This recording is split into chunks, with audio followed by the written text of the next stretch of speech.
नमस्कार दोस्तों, स्वागत है आपका अपना ही YouTube चैनल टुडे एग्जाम पर। दोस्तों, आप सभी बच्चों के कमेंट्स पर ध्यान देते हुए बहुत सारे बच्चे की जो है रिक्वेस्ट आ रही थी व्हाट्सएप पर भी, वीडियो कमेंट के माध्यम से भी, कि उत्तर प्रदेश पुलिस के ऊपर जो है वीडियो सीरीज चलाइए। इन सभी बातों को ध्यान रखते हुए आज से यह सीरीज आप लोगों के लिए स्टार्ट कर दिया गया है ना। इस सीरीज के अंतर्गत आपको क्या मिलेगा? टोटल 25 वीडियो मिलेगी।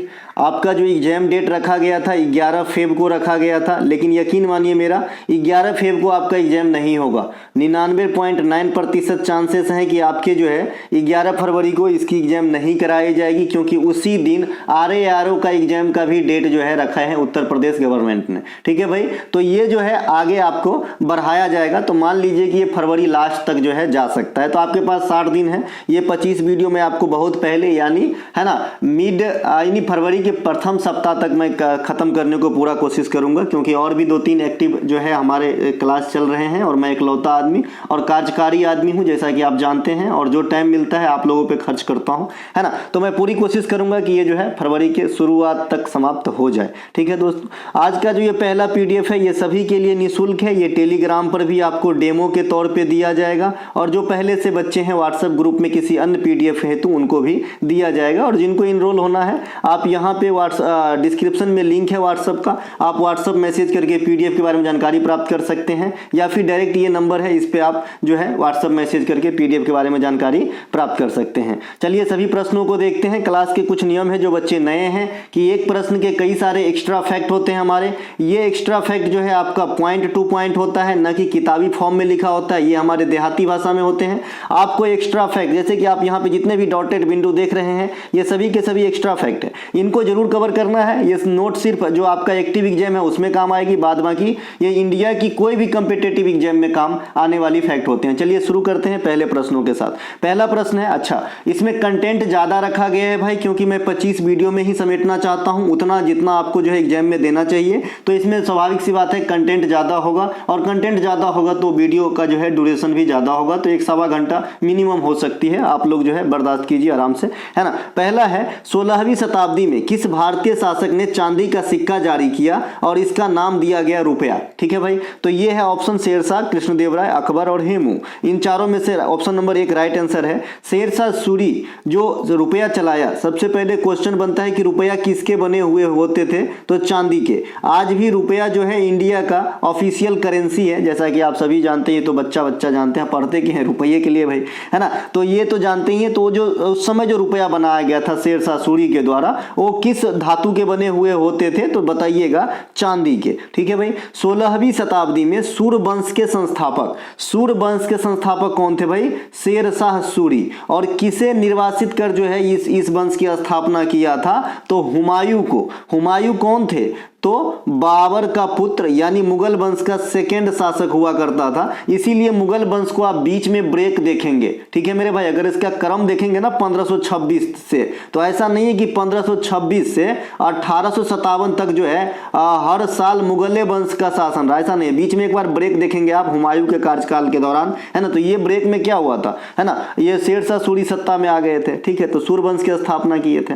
अब शेरशाह सूरी जो है ये एक तो रुपया चलाया जो चांदी के बने थे, दूसरा एक दाम चलाया जो तांबा के बने थे। तो यहां सिक्का की बात हो रही है। शेरशाह सूरी के दोनों सिक्का आपने तांबा और चांदी का देख लिया है।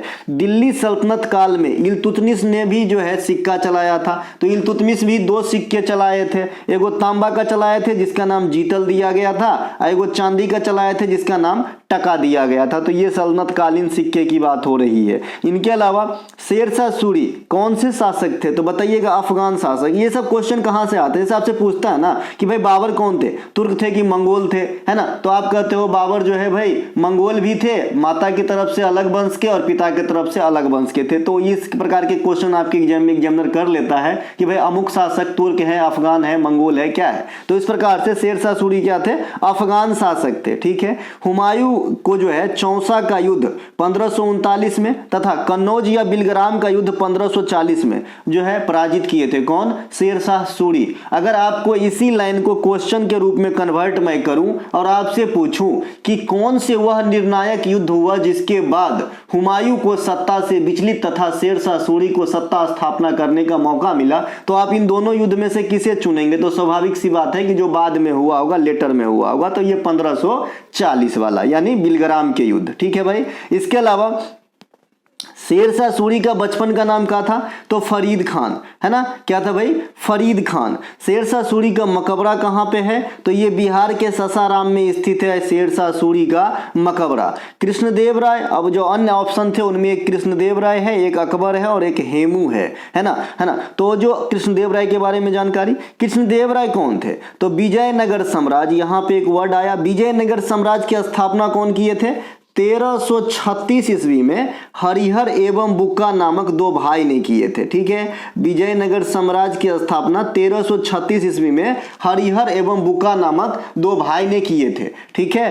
तो कृष्णदेव राय विजयनगर साम्राज्य के अंतर्गत आने वाले, विजयनगर साम्राज्य पे कितने वंशों ने शासन किया? तो कहिएगा सर 4 वंशों ने। कौन कौन से किए? तो सबसे पहले किए भैया संगम वंश, फिर आया आपका तुलुब वंश, फिर आया आपका सुलुब वंश, फिर आया आपका अरविदु वंश। ठीक है। तो ये 4 वंश है। इन 4 वंशों में तुलुब वंश के तीसरे शासक हुए थे कृष्णदेव राय। ठीक है। ये भी पूछा जाता है तुलुब वंश के, है ना। कृष्णदेव राय एक किताब लिखे जिनका नाम है आमुक्तमाल्याद। आमुक्तमाल्याद का भाषा पूछा जाता है तो बताइएगा तेलुगु भाषा में इस ग्रंथ की रचना करी थे। इसके अलावा कृष्णदेव राय अपने माता जी के याद में नागलपुरम नामक कस्बे की स्थापना किया, जो अभी अभी आपके जो दिल्ली पुलिस का एग्जाम हुआ था वहां पे पूछा गया था। कृष्णदेव राय के मंत्री परिषद को अष्ट दिग्गज कहा जाता है। देखिए मंत्री परिषद से 3-4 गो शासक का पूछता है, एगो आपका अकबर का पूछता है कि इसके मंत्री परिषद को क्या कहा जाता था, तो आप कहते हो ठंडा ठंडा कूल कूल नवरत्न कहा जाता था। उसी प्रकार से जो चंद्रगुप्त सेकेंड है यानी विक्रमादित्य है, तो ये विक्रमादित्य के मंत्री परिषद को क्या कहा जाता था? तो सेम ठंडा ठंडा कूल कूल नवरत्न कहा जाता था। इसके अलावा एक शिवाजी के मंत्री परिषद आपसे पूछते हैं एग्जामिनर, तो शिवाजी के मंत्री परिषद को अष्ट प्रधान कहा जाता था। तो ये बात आपको ध्यान रखना है। इसके अलावा जो लास्ट ऑप्शन में 2 ऑप्शन था अकबर और हेमू, इसके बारे में हम इस स्लाइड में जानेंगे। अकबर और हेमू के बीच पानीपत की सेकेंड लड़ाई 1556 में हुआ था। देखिए पानीपत की 3 फेमस लड़ाई है। 1526 इब्राहिम लोदी और बाबर के बीच, इसमें बाबर की विजय हुई थी और बाबर ने मुगल वंश की स्थापना करी थी और सल्तनत की समाप्ति हुई थी। ठीक है भाई। एक क्वेश्चन आपसे पूछता है कि बाबर मुगल वंश की स्थापना से पहले कहाँ का शासक हुआ करता था? तो आप कहते हो जी फरगना का शासक, और फरगना का शासक बाबर 1494 ईस्वी में बना था। बाबर को हम क्या कह लेते हैं? कलंदर कह लेते हैं, क्योंकि दानशीलता की भावना रखता था। बाबर के द्वारा लड़ा गया 4 गो प्रमुख भारतीय लड़ाई कौन है? पानीपत की प्रथम लड़ाई, फिर 1527 में खानवा का युद्ध, राणा सांगा को हराते हैं, फिर 1528 में चंदेरी का युद्ध, मेदिनी राय को हराते हैं, और 1529 में नुसरत शाह को हराते हैं आपका घाघरा के युद्ध में। तो ये बाबर का थोड़ा सा मैं गुणगान कर दिया हूं। बाद बाकी बाबर नामा के लेखक भी बाबर हैं, और बाबर नामा के भाषा पूछी जाती है तो तुर्की भाषा। देखिए जो बच्चे सिर्फ मेरे क्लास में सिर्फ ये चाहते हैं कि सर ने कहा है पीडीएफ समझ लो, पीडीएफ खरीद लो, ओवरऑल आपका जो हो जाएगा, तो पीडीएफ खरीदने के बाद जो मैं कहता हूं कि आपको मैं 80% क्वेश्चन मिला के दूंगा, यूं ही नहीं कहता। इसके कारण होते हैं कि मैं आपको अपनी पीडीएफ रिवीजन के लिए कहता हूं ले लो। दूसरी बात, जो प्लेलिस्ट होती है उसकी वीडियो तो आपको देखना ही है ना। एक दिन में देखिए, थोड़ा थोड़ा देखिए, जैसे आपके पास टाइम हो, क्योंकि ये जो मैं मौखिक रूप से मोती आपको दे रहा हूं, है ना, ये मैं जानता हूं कि अधिकांश मौखिक रूप से जो बोले गए हैं इसमें से आप अधिकांश क्वेश्चन को जानते होंगे, लेकिन मैं इन हल्का क्वेश्चन के थ्रू भारी क्वेश्चन तक पहुंचाना एक लिंक का काम कर देता हूं, ताकि आपको याद रखने में सहूलियत हो। भाई टीचर वही सही है, मैं अपनी गुणगान नहीं कर रहा हूं, जिसकी भाषा आपको समझ में आता हो, है ना। बाद बाकी किताब में तो दुनिया जहान सब लिखा ही है ना मेरे भाई।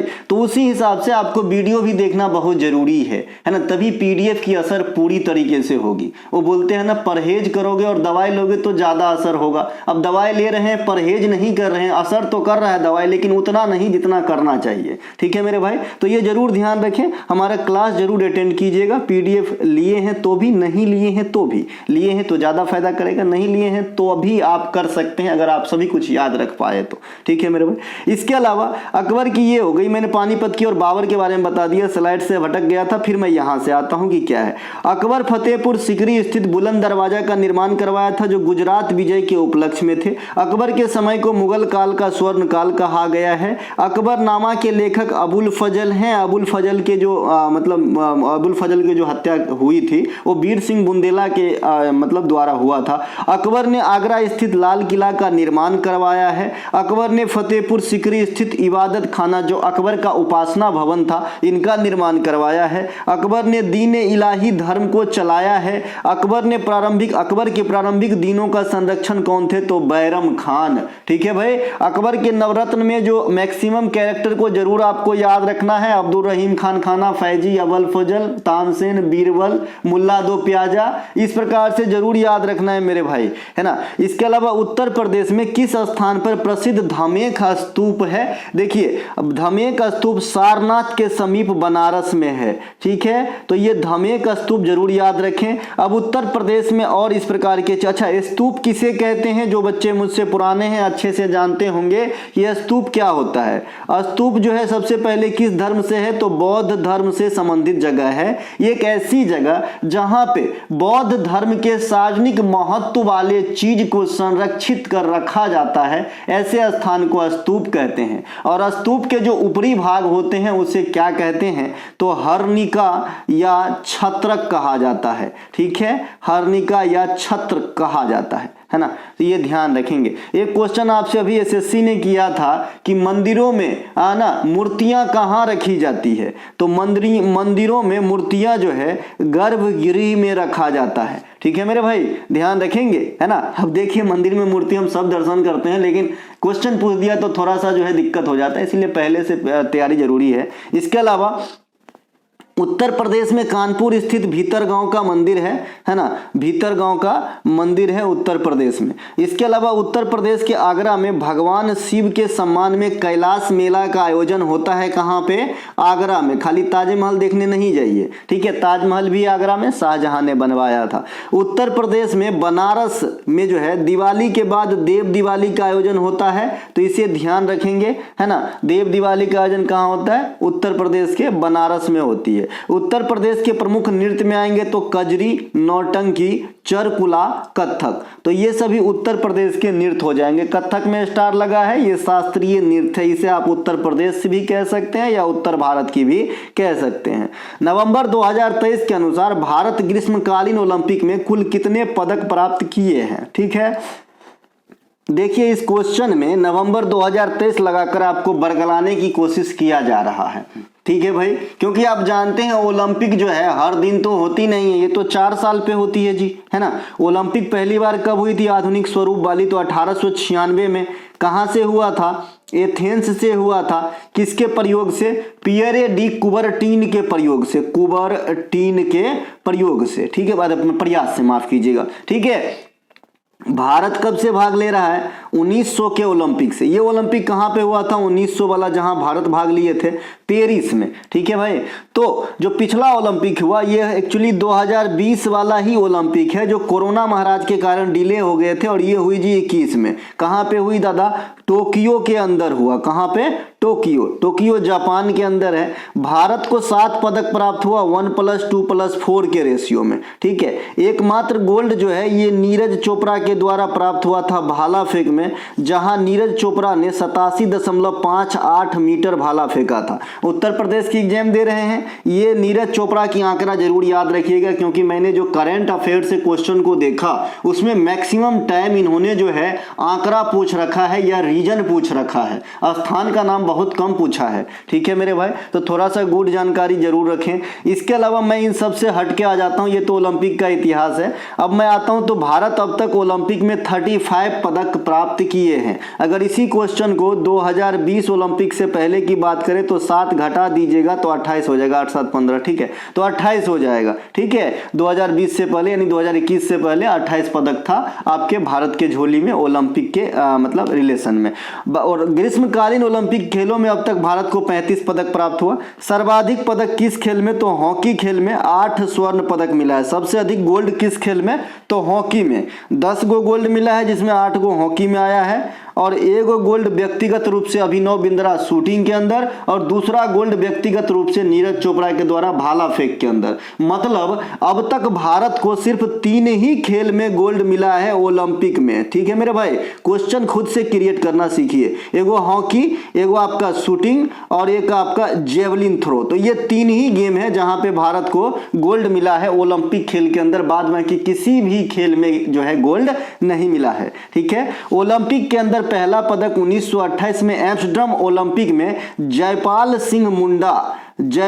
सिंह मुंडा के कप्तानी में हॉकी टीम ने भारत को गोल्ड दिलाया था, है ना। इसके अलावा आखिरी ओलंपिक में जो है आपका 1980 में आखिरी टाइम जो है गोल्ड मिला था भारत को हॉकी में। इसके अलावा व्यक्तिगत रूप से पहले पदक जीतने का रिकॉर्ड केडी जाधव, ये 1952 के हेलेंसिकी ओलंपिक में कुश्ती में प्राप्त किए थे कांस्य पदक के रूप में। व्यक्तिगत रूप से प्रथम गोल्ड अभिनव बिंद्रा साहब के द्वारा 2008 में बीजिंग ओलंपिक में शूटिंग 10 मीटर वाले में जीता गया। और व्यक्तिगत रूप से प्रथम रजत जो है मेजर राजवर्धन सिंह राठौड़ के द्वारा 2004 यह ओलंपिक एथेंस में हुआ था, ये भी शूटिंग के अंदर ही जीता गया, ठीक है भाई। इसके अलावा प्रथम महिला जिन्होंने ओलंपिक में पदक जीती ये है कर्णो मल्लेश्वरी, जिन्होंने 2000 सिडनी ओलंपिक में वेट लिफ्टिंग के अंदर कांस्य पदक प्राप्त कर कीर्तिमान रचा।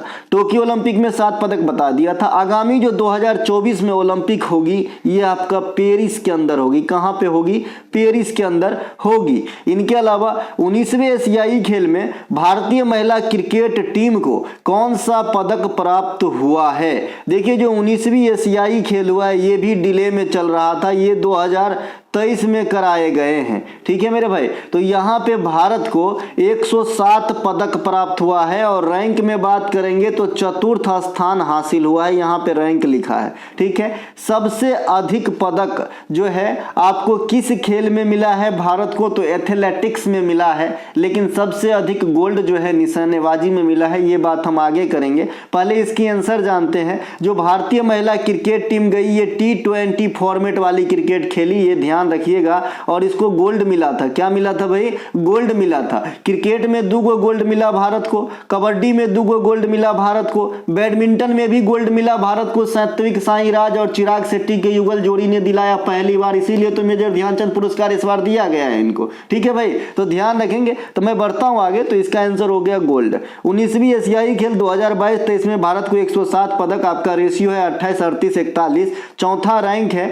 सबसे अधिक गोल्ड निशानेबाजी में 7 गो, और ओवरऑल सबसे अधिक पदक एथलेटिक्स में 29 गो मिला भारत को, ठीक है। भारतीय पुरुष क्रिकेट टीम भी जो है यहाँ पे गोल्ड प्राप्त किया है। सात्विक साईराज, यहाँ पे साइन नहीं साई लिखिएगा, सात्विक साईराज रिंकी रेड्डी, इस प्रकार से इनका पूरा नाम है, तथा चिराग शेट्टी, इन दोनों की युगल जोड़ी ने एशियन गेम 2023 में यह जो है बैडमिंटन में पहली बार भारत को गोल्ड दिलाया। इसीलिए जो है ये VVI भी बनता है, और इसीलिए इन्हें मेजर ध्यानचंद पुरस्कार 2023 से सम्मानित किया गया है इन दोनों को, ठीक है। इनके अलावा निम्नलिखित में से कौन सी पुस्तक BS नायपाल के द्वारा लिखा गया है। ऑप्शन है a river in the band, the white tiger, the Satanic versus होना चाहिए, सैटनिक वर्सेज। इसके अलावा एन इक्वल म्यूजिक, तो इसके राइट आंसर है option number A band in the river जो है ये BS नायपाल साहब की पुस्तक है। BS नायपाल साहब की अन्य पुस्तकों में आएंगे a house for mister Biswas, half a life,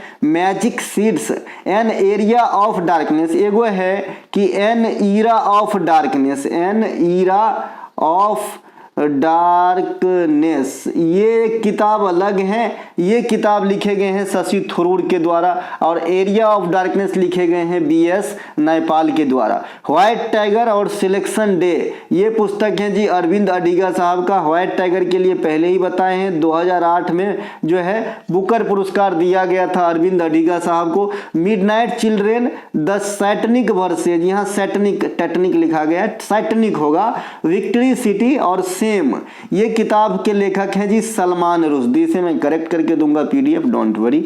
A suitable girl, a suitable boy, two lives, ये ना विक्रम सेठ की पुस्तक है। और एगो किताब का नाम है अनसुटेबल बॉय, है ना, unsuitable boy, an unsuitable boy, ये करण जौहर की पुस्तक है, कॉफी विथ करण वाला। इनके अलावा कुमाऊं हिमालय से असम हिमालय तक की शुरुआती तथा अंतिम नदी बीच का क्षेत्र है। ठीक है, इस क्वेश्चन को मैंने थोड़ा सा मॉडिफाई किया है। आने वाले समय में आपकी जो है जो दूरदर्शिता बिंदु है कहाँ तक पहुँचता है उसको इंक्रीज करने के लिए मैंने खुद से डेवलप किया है। और अधिकांश क्वेश्चन मैं खुद से बनाता हूँ, ये बात आप भी जानते होंगे। ठीक है, और लकली आपके एग्जाम में आ जाती है। ठीक है, तो इस पर रिसर्च करना पड़ता है मेरे भाई, ये नहीं कि कहीं से उठाया आपको पढ़ा दिया तब तो किताब से ही पढ़ लीजिए, क्या दिक्कत है ना।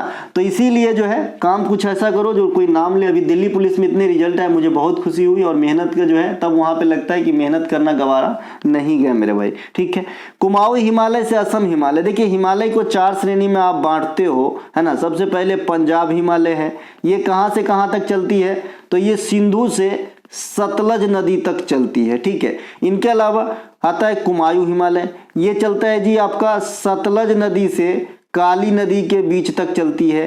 फिर आता है जी आपका नेपाल हिमालय, नेपाल हिमालय कहाँ से कहाँ तक चलती है, तो ये काली से आपका जो है कहाँ तीस्ता तक चलती है जी, तीस्ता। ठीक है, फिर आता है जी आपका असम हिमालय, ये असम हिमालय कहाँ से चलेगा, तीस्ता से देहांग तक चलता है। ठीक है, तो ये तीस्ता से देहांग तक चलता है। तो ये जी हमारा चारों है। इस क्वेश्चन पे गौर कीजिए, ये कुमायूं हिमालय और असम हिमालय के बीच की एरिया पूछ रहा है कि शुरुआती और अंतिम नदी कौन सी होगी। तो कुमायूं हिमालय आपका सतलज से स्टार्ट होता है ना। और कौन सा हिमालय भाई, असम हिमालय, लास्ट वाला देहांग। तो ये सतलज से देहांग के बीच की एरिया को कवर करते हैं। ठीक है, इसके अलावा नदियों के आधार पर हिमालय को कितने भागों में, 4 भागों में बता दिया कि कौन कौन से नदी के बीच में किस किस हिमालय को जानते हैं। हिमालय की सबसे दक्षिणी भाग जो सबसे नवीन श्रेणी भी कहा जाता है। ठीक है, सबसे नवीन श्रेणी भी है आपका हिमालय का शिवालिक और सबसे दक्षिणी भाग भी है। ठीक है, हिमालय के स्थान पे प्राचीन समय में क्या हुआ करता था, तो टेथीज सागर हुआ करता था। हिमालय का निर्माण कैसे हुआ है, इंडियन और यूरेशियन प्लेट जब आपस में टकराए तो प्लेट विवर्तनिका टकराने से जो है आपका हिमालय का निर्माण हुआ और वहां से टेथीज सागर जो है विलुप्त हो गए। ठीक है, इसके अलावा हिमालय किस प्रकार की पर्वत है, तो सबसे नवीन बलित पर्वत का उदाहरण है। सर्वोच्च ऊंची चोटी को माउंट एवरेस्ट कहते हैं। माउंट एवरेस्ट नेपाल में स्थानीय लैंग्वेज में सागर माथा कहा जाता है। इसकी हाइट 8850.5 मीटर अब हो गया है, क्योंकि इसकी हाइट जो है निरंतर बढ़ रहा है। अब ऐसे नहीं कि कल आधा मीटर बढ़ जाएगा, ऐसा नहीं है। 10 लाख वर्ष में 1 मीटर बढ़ेगा, इतनी मतलब रफ्तार से बढ़ रही है। और पहाड़ पठार के लिए रफ्तार बहुत छोटी होती है। इनके अलावा कुमायूं हिमालय की सर्वोच्च चोटी कौन है भैया, नंदा देवी। नंदा देवी कुमायूं हिमालय, कुमायूं हिमालय मतलब उत्तराखंड वाली रीजन मेरे भाई, है ना, देवभूमि वाला। अभी देखिए वहां पे जो है मजदूर लोग फंस गए थे। उत्तराखंड आपका लैमलाइट में रहेगा आने वाले एग्जाम में। और यहाँ के राज्यपाल वगैरह, है ना, विधानसभा सीट वगैरह अच्छे से देख लीजिएगा। इनका जितने भी नेशनल पार्क वगैरह है उत्तराखंड में, जो भी आंदोलन हुए हैं, ये सब थोड़ा सा अभी आने वाले जो क्षण में आपको एग्जाम होगा 1 आध महीने में, उसमें जो है आएगा, क्योंकि उत्तराखंड चर्चा का विषय रहा है। इनके अलावा हाल में ही कौन सा मैक्रो फाइनेंस कंपनी भारत में 24/7 वीडियो बैंकिंग सेवा प्रदान करने वाला पहला बैंक बना है। 24/7 का कोई मीनिंग जानते हैं क्या आप लोग, है ना। देखिए इसमें क्या है, 24 आवर है ना, और ये 7 जो है डेज है, यानी सप्ताह के 7 दिन 24 घंटे इसका मतलब होता है, यानी एवरी टाइम, है ना। तो ये जो है every time video banking facility मुहैया कराने वाली जो आपका MFI है, ये है AU मैक्रो फाइनेंस बैंक। ठीक है, अब ये मैक्रो फाइनेंस बैंक क्या होता है ये मैं आपको बता चुका हूं कि जो है ना, जिसे आम वाणिज्यिक बैंक कहिए या फिर कॉमन वे में कोई भी वाणिज्यिक बैंक है ना, जो हम लोगों को लोन देता है, तो वो अगर लोन नहीं दे रहा है ना किसी फैमिली को, तो स्वाभाविक सी बात है कि उसकी जो है क्राइटेरिया को फुलफिल नहीं कर रहा है, क्योंकि बैंक आपको ऐसे लोन नहीं देता है। पहले गारंटी देखता है कि भाई पैसा ऊपर होगा कि डूब जाएगा, तो ऊपर होने वाला है तभी आपको लोन देगा, इसीलिए तो उनको मैनेजर बना के बैठाया है भाई, है ना। तो ये जो छोटे एयू कंपनी ये मैक्रो फाइनेंस कंपनी जो होता है, ये वैसे परिवार को लोन देता है जिसकी वार्षिक आय कम होती है और इंटरेस्ट रेट भी कम रहता है ना। तो ये इसकी जो रेगुलेटिंग अथॉरिटी है इंडिया के अंदर, वो आरबीआई के दायरे में रहकर कार्य करता है, और बाद बाकी सभी जो है वाणिज्यिक बैंक को भी जो है अधिसूचित कहाँ करवाना पड़ता है, तो आरबीआई में ही करवाना पड़ता है। तो मतलब इनके भी आरबीआई और अन्य बैंक की भी जो है बॉस कौन है, आरबीआई। इनके अलावा भारत में पहला डिजिटल पेमेंट बैंक कौन सा था, एयरटेल डिजिटल पेमेंट बैंक। इसे भी ध्यान रखिएगा, ये क्वेश्चन पुराना जरूर है लेकिन आ जाता है। ठीक है, इनके अलावा भारत का पहला पूर्णतः जो है भारतीयों से संचालित बैंक कौन से थे, पंजाब नेशनल बैंक। पिछले साल के जो 19 में यूपी पुलिस का एग्जाम हुआ वहां ये क्वेश्चन पूछा भी गया था। इनके अलावा मैक्रो फाइनेंस कंपनियां या बैंकों का रेगुलेटिंग बॉडी कौन है भाई, आरबीआई है। और आरबीआई के बारे में मैंने टोटली जानकारी आपको पास्ट में दे दिया है। जो बच्चे नए हैं मौखिक रूप से फिर से समझा दूं, आरबीआई की स्थापना हिल्टन यंग आयोग के अनुसार 1935 में हुआ था। 1949 में राष्ट्रीयकरण हुआ। प्रथम अध्यक्ष ओसबर्न स्मिथ बने थे। प्रथम जो है भारतीय अध्यक्ष सीडी देशमुख साहब बने थे। वर्तमान 25वें अध्यक्ष शक्तिकांत दास साहब हैं। आरबीआई का मुख्यालय बंबई में है ना। आरबीआई जो है मौद्रिक नीति तैयार करते हैं, इसके लिए सीआरआर, एसएलआर है ना, bank rate, repo rate, reverse repo rate इत्यादि जारी करते हैं। प्रतिभूतियों की लेन देन करते हैं, साख सृजन करते हैं, नोट छापते हैं, है ना। कमर्शियल बैंक को लोन देते हैं। ये सभी आरबीआई का काम है, क्योंकि आरबीआई में हम आप लोगों का खाता नहीं खुलता है, ये बात भी ध्यान रखिएगा। छोटे छोटे एग्जाम में ये भी क्वेश्चन पूछ लेते हैं कि आरबीआई में अपना खाता खुलता है या नहीं। इनके अलावा उत्तर प्रदेश राज्य के प्रथम राज्यपाल कौन थे। ठीक है, आज मैं उत्तर प्रदेश को थोड़ा ज्यादा फोकस किया हूं क्योंकि आज ये पहली क्लास है और उत्तर प्रदेश के लिहाज से ये मेरी पहली जो है एक्सपीरियंस भी है ना। इससे पहले मैंने उत्तर प्रदेश की किसी भी एग्जाम के लिए क्लासेस नहीं चलाया है। तो जैसे जैसे क्लास बढ़ते जाएगा मैं निखर कर आपके सामने आऊंगा, है ना, और ज्यादा से ज्यादा अच्छा करने की कोशिश करूंगा ताकि आपको एग्जाम में जो है एक सटीक वे में जो है मार्क दिला सकूं मेरे भाई, जैसे पास्ट में दिलाते आया हूं। ठीक है, उत्तर प्रदेश के प्रथम राज्यपाल है हिरमांशी फिरोज शाह मोदी, इसका ऐसे ही नाम है ना। उत्तर प्रदेश के प्रथम महिला राज्यपाल सरोजनी नायडू, न कि सिर्फ उत्तर प्रदेश, ये इंडिया में प्रथम महिला राज्यपाल ही हुई, तो आप समझ ही रहे होंगे, है ना। इनके अलावा उत्तर प्रदेश के प्रथम मुख्यमंत्री कौन थे, गोविंद बल्लभ पंत साहब। देखिए उत्तर प्रदेश जब 1950 से पहले प्रीवी काउंसिल के नाम से जाना जाता था, तो भी गोविंद बल्लभ पंत ही जो है चीफ थे उत्तर प्रदेश के, है ना। और जब बन गए तो भी प्रथम मुख्यमंत्री यही बने कांग्रेस से। इनके अलावा उत्तर प्रदेश के प्रथम महिला मुख्यमंत्री सुचेता कृपलानी, जो भारत में प्रथम महिला मुख्यमंत्री भी है, और ये आपका बनी थी जी 1963 में, तो इन्हें भी ध्यान रखेंगे। इनके अलावा वित्तीय वर्ष 2023-24 के लिए विश्व बैंक के द्वारा भारतीय जीडीपी में कितने प्रतिशत दर का अनुमान लगाया गया है। मैंने कल या परसों एक वीडियो में बनाया था और बताया था कि ये जीडीपी का अनुमान बच्चे देखते ही जो याद रहा उस पर टिक कर देते हैं। ऐसा बिल्कुल नहीं करना है आपको, पहले देखिए कि किसके अकॉर्डिंग बात कर रहा है। तो ये विश्व बैंक WB के अकॉर्डिंग बात कर रहा है। आइए विश्व बैंक की बात कर लेते हैं, तब इस क्वेश्चन का आंसर करते हैं। ठीक है, विश्व बैंक का देखिए ब्रेटन वुड्स सम्मेलन 1944 में हुआ था। यहाँ पे स्थापना की जो है बात करी गई या फिर नींव रखे जाने की बात करी गई। विश्व बैंक पूर्ण रूप से 1945 से काम स्टार्ट किया। विश्व बैंक के वर्तमान में जो चीफ हैं अजय सिंह बंगा है। कौन है, अजय सिंह बंगा, ये भारतीय मूल के अमेरिकी नागरिक हैं। विश्व बैंक का मुख्यालय कहाँ पे है, वाशिंगटन सुंदर नहीं, वाशिंगटन DC, है ना, यहाँ पे इसकी मुख्यालय है। अब जितनी बात मैंने अभी करा सेम बात IMF पर भी लागू होता है। IMF की भी स्थापना की बात जो है 1944 ब्रेटन वुड्स सम्मेलन के अनुशंसा पे ही किया गया था। ये भी फुल फ्लेज में काम करना स्टार्ट 1945 से किया। इनके भी मुख्यालय वाशिंगटन DC में है ना। तो भाई ये अलग अलग स्थापना करने की क्या जरूरत पड़ गई, ये भी लोन देता है, ये भी लोन देता देता है, तो फिर क्या जरूरत है दो संस्था का? तो भाई दोनों की अलग अलग रोल है, ठीक है। जो विश्व बैंक है ये अपने सदस्य देशों को दीर्घकालीन एक लॉन्ग टर्म के लिए जो है लोन मुहैया कराता है, और जो IMF है ये अपने सदस्य देशों को शॉर्ट टर्म के लिए जो है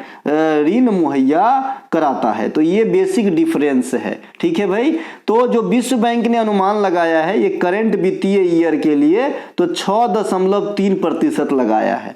इंडिया की जो ये करंट वित्तीय वर्ष है इसमें GDP ग्रोथ का जो बढ़ोतरी परसेंटेज है IMF ने भी सेम 6.3% लगाया है, और UNO के अनुसार जो है 6.7% GDP ग्रोथ इस वित्तीय वर्ष के लिए रहेगी, ठीक है। देखिए UNO ने इंडिया के जनसंख्या का अनुमान लगाया है 142.6 CR, ठीक है मेरे भाई।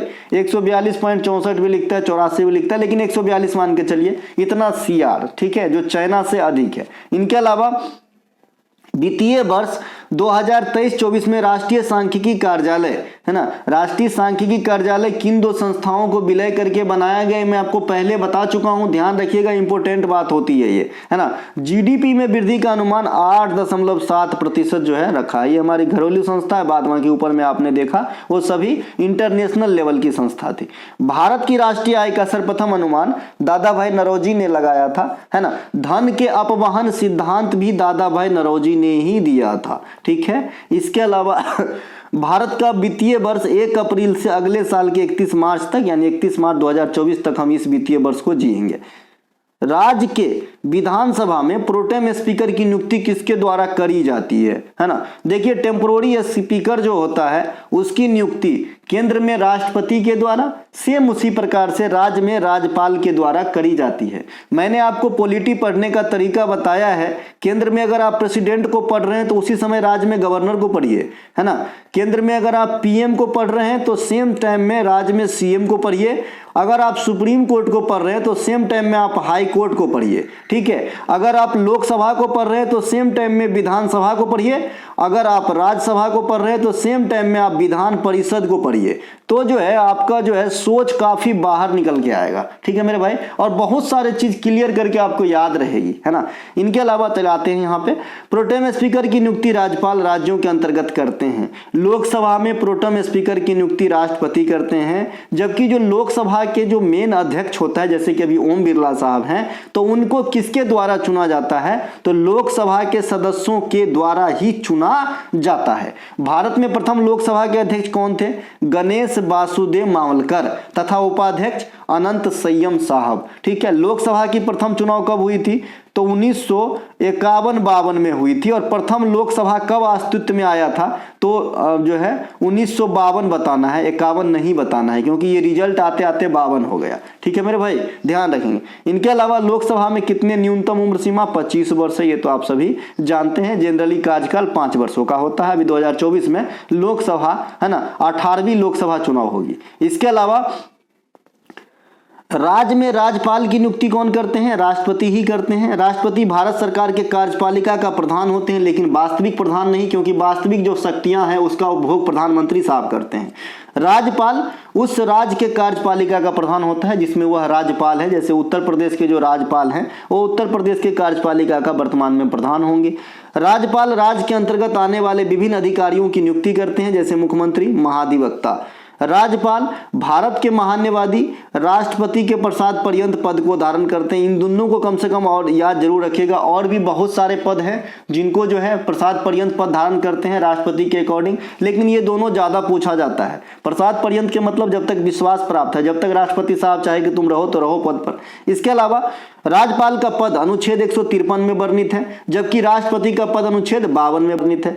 राज्यपाल को अनुच्छेद 161 के अनुसार क्षमादान का अधिकार है, वहीं राष्ट्रपति को अनुच्छेद 72 के अनुसार क्षमादान का अधिकार है ना। इसके अलावा राष्ट्रपति अनुच्छेद 76 के अनुसार महान्यवादी की नियुक्ति करते हैं। राज्यपाल अनुच्छेद 165 के अनुसार महाधिवक्ता की नियुक्ति करते हैं। ये सभी बात सेम स्लैब का मिल रहा है, आपको ध्यान रखना है, एक साथ पढ़ना है, ठीक है। अब महाधिवक्ता और महान्यवादी ये क्या होती है? महान्यवादी अटॉर्नी जनरल ऑफ इंडिया, महाधिवक्ता एडवोकेट जनरल। महाधिवक्ता जितने स्टेट उतने हो सकते हैं जहां जहां आपका जो है राज्यपाल और आपका जो है मतलब चलती है शासन राज्यों में वहां सब जगह होंगे। महान्यवादी एक होता है जो वर्तमान में आर वेंकट रमनी है ना, महान्यवादी। ये सबसे बड़े विधिक अधिकारी केंद्र स्तर पर, और महाधिवक्ता उस राज्य में सबसे बड़े कानूनी अधिकारी होंगे।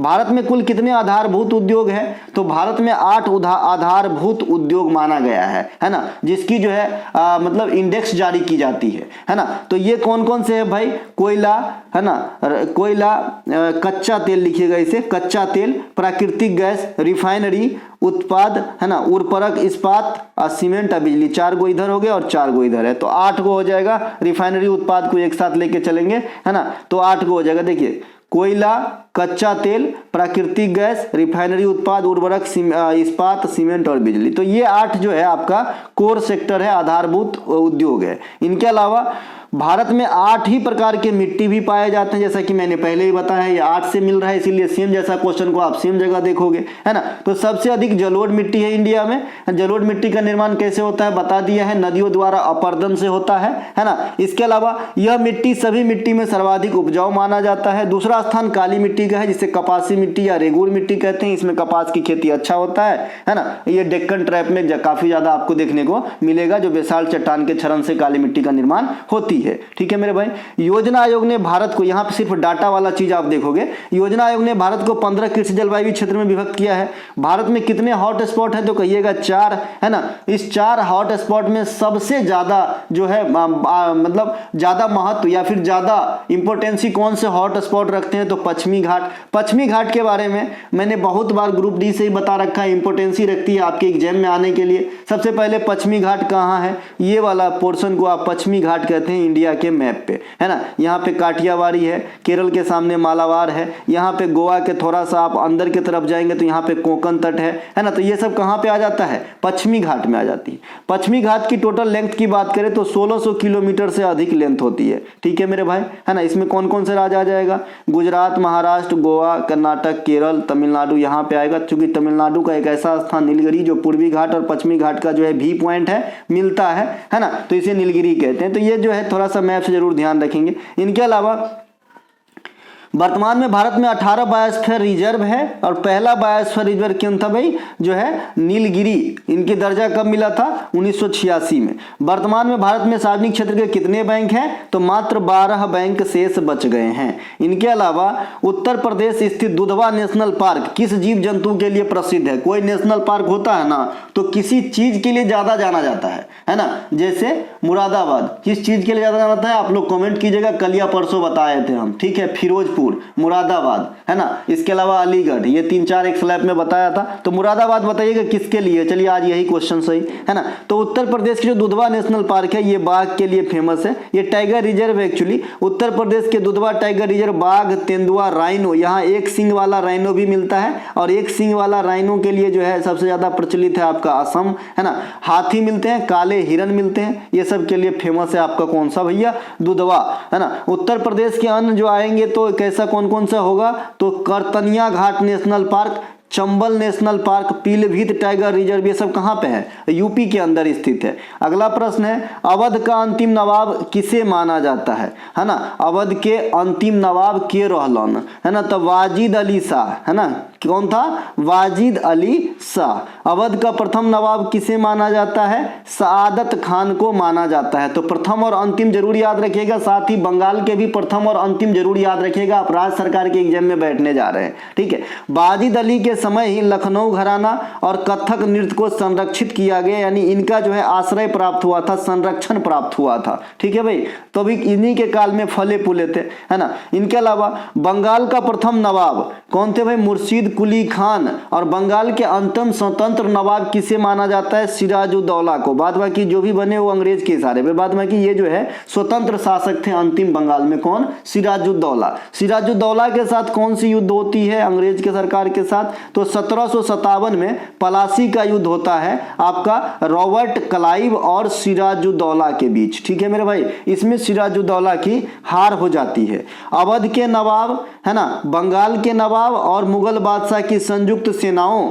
और हेक्टर मुनरो की सेनाओं के बीच कौन सा युद्ध हुआ था? बक्सर की लड़ाई 1764 में। अभी हमने प्लासी का बताया था जिसमें सिराजुद्दौला और कौन थे भाई? Robert Clive. इनके अलावा निम्नलिखित में से कौन सा एक देश बिम्स्टेक संगठन का सदस्य नहीं है? देखिए बिम्स्टेक, आसियान, सार्क, है ना, ये सब का थोड़ा सा जरूर ध्यान रखेंगे कौन है कौन नहीं है। ठीक है मेरे भाई, तो जो बिम्स्टेक का नहीं है ऑप्शन है बांग्लादेश, भारत, श्रीलंका, अफगानिस्तान। इसमें अफगानिस्तान नहीं होगा, बाद बाकी बांग्लादेश, भारत और श्रीलंका बिम्स्टेक के सदस्य देशों में शामिल है। बिम्स्टेक के सदस्य देश में बांग्लादेश, भारत, म्यांमार, श्रीलंका, थाईलैंड, भूटान और नेपाल है। सार्क, इसका फुल फॉर्म भी पूछता है, south Asian association of regional corporation, इस प्रकार से होता है सार्क, है ना। इसका जो मुख्यालय है ना, इसे दक्षेश भी कहते हैं। तो इसका मुख्यालय तो मुख्यालय की बात आ गई तो ठीक है भाई, काठमांडू में है। कहाँ पे है?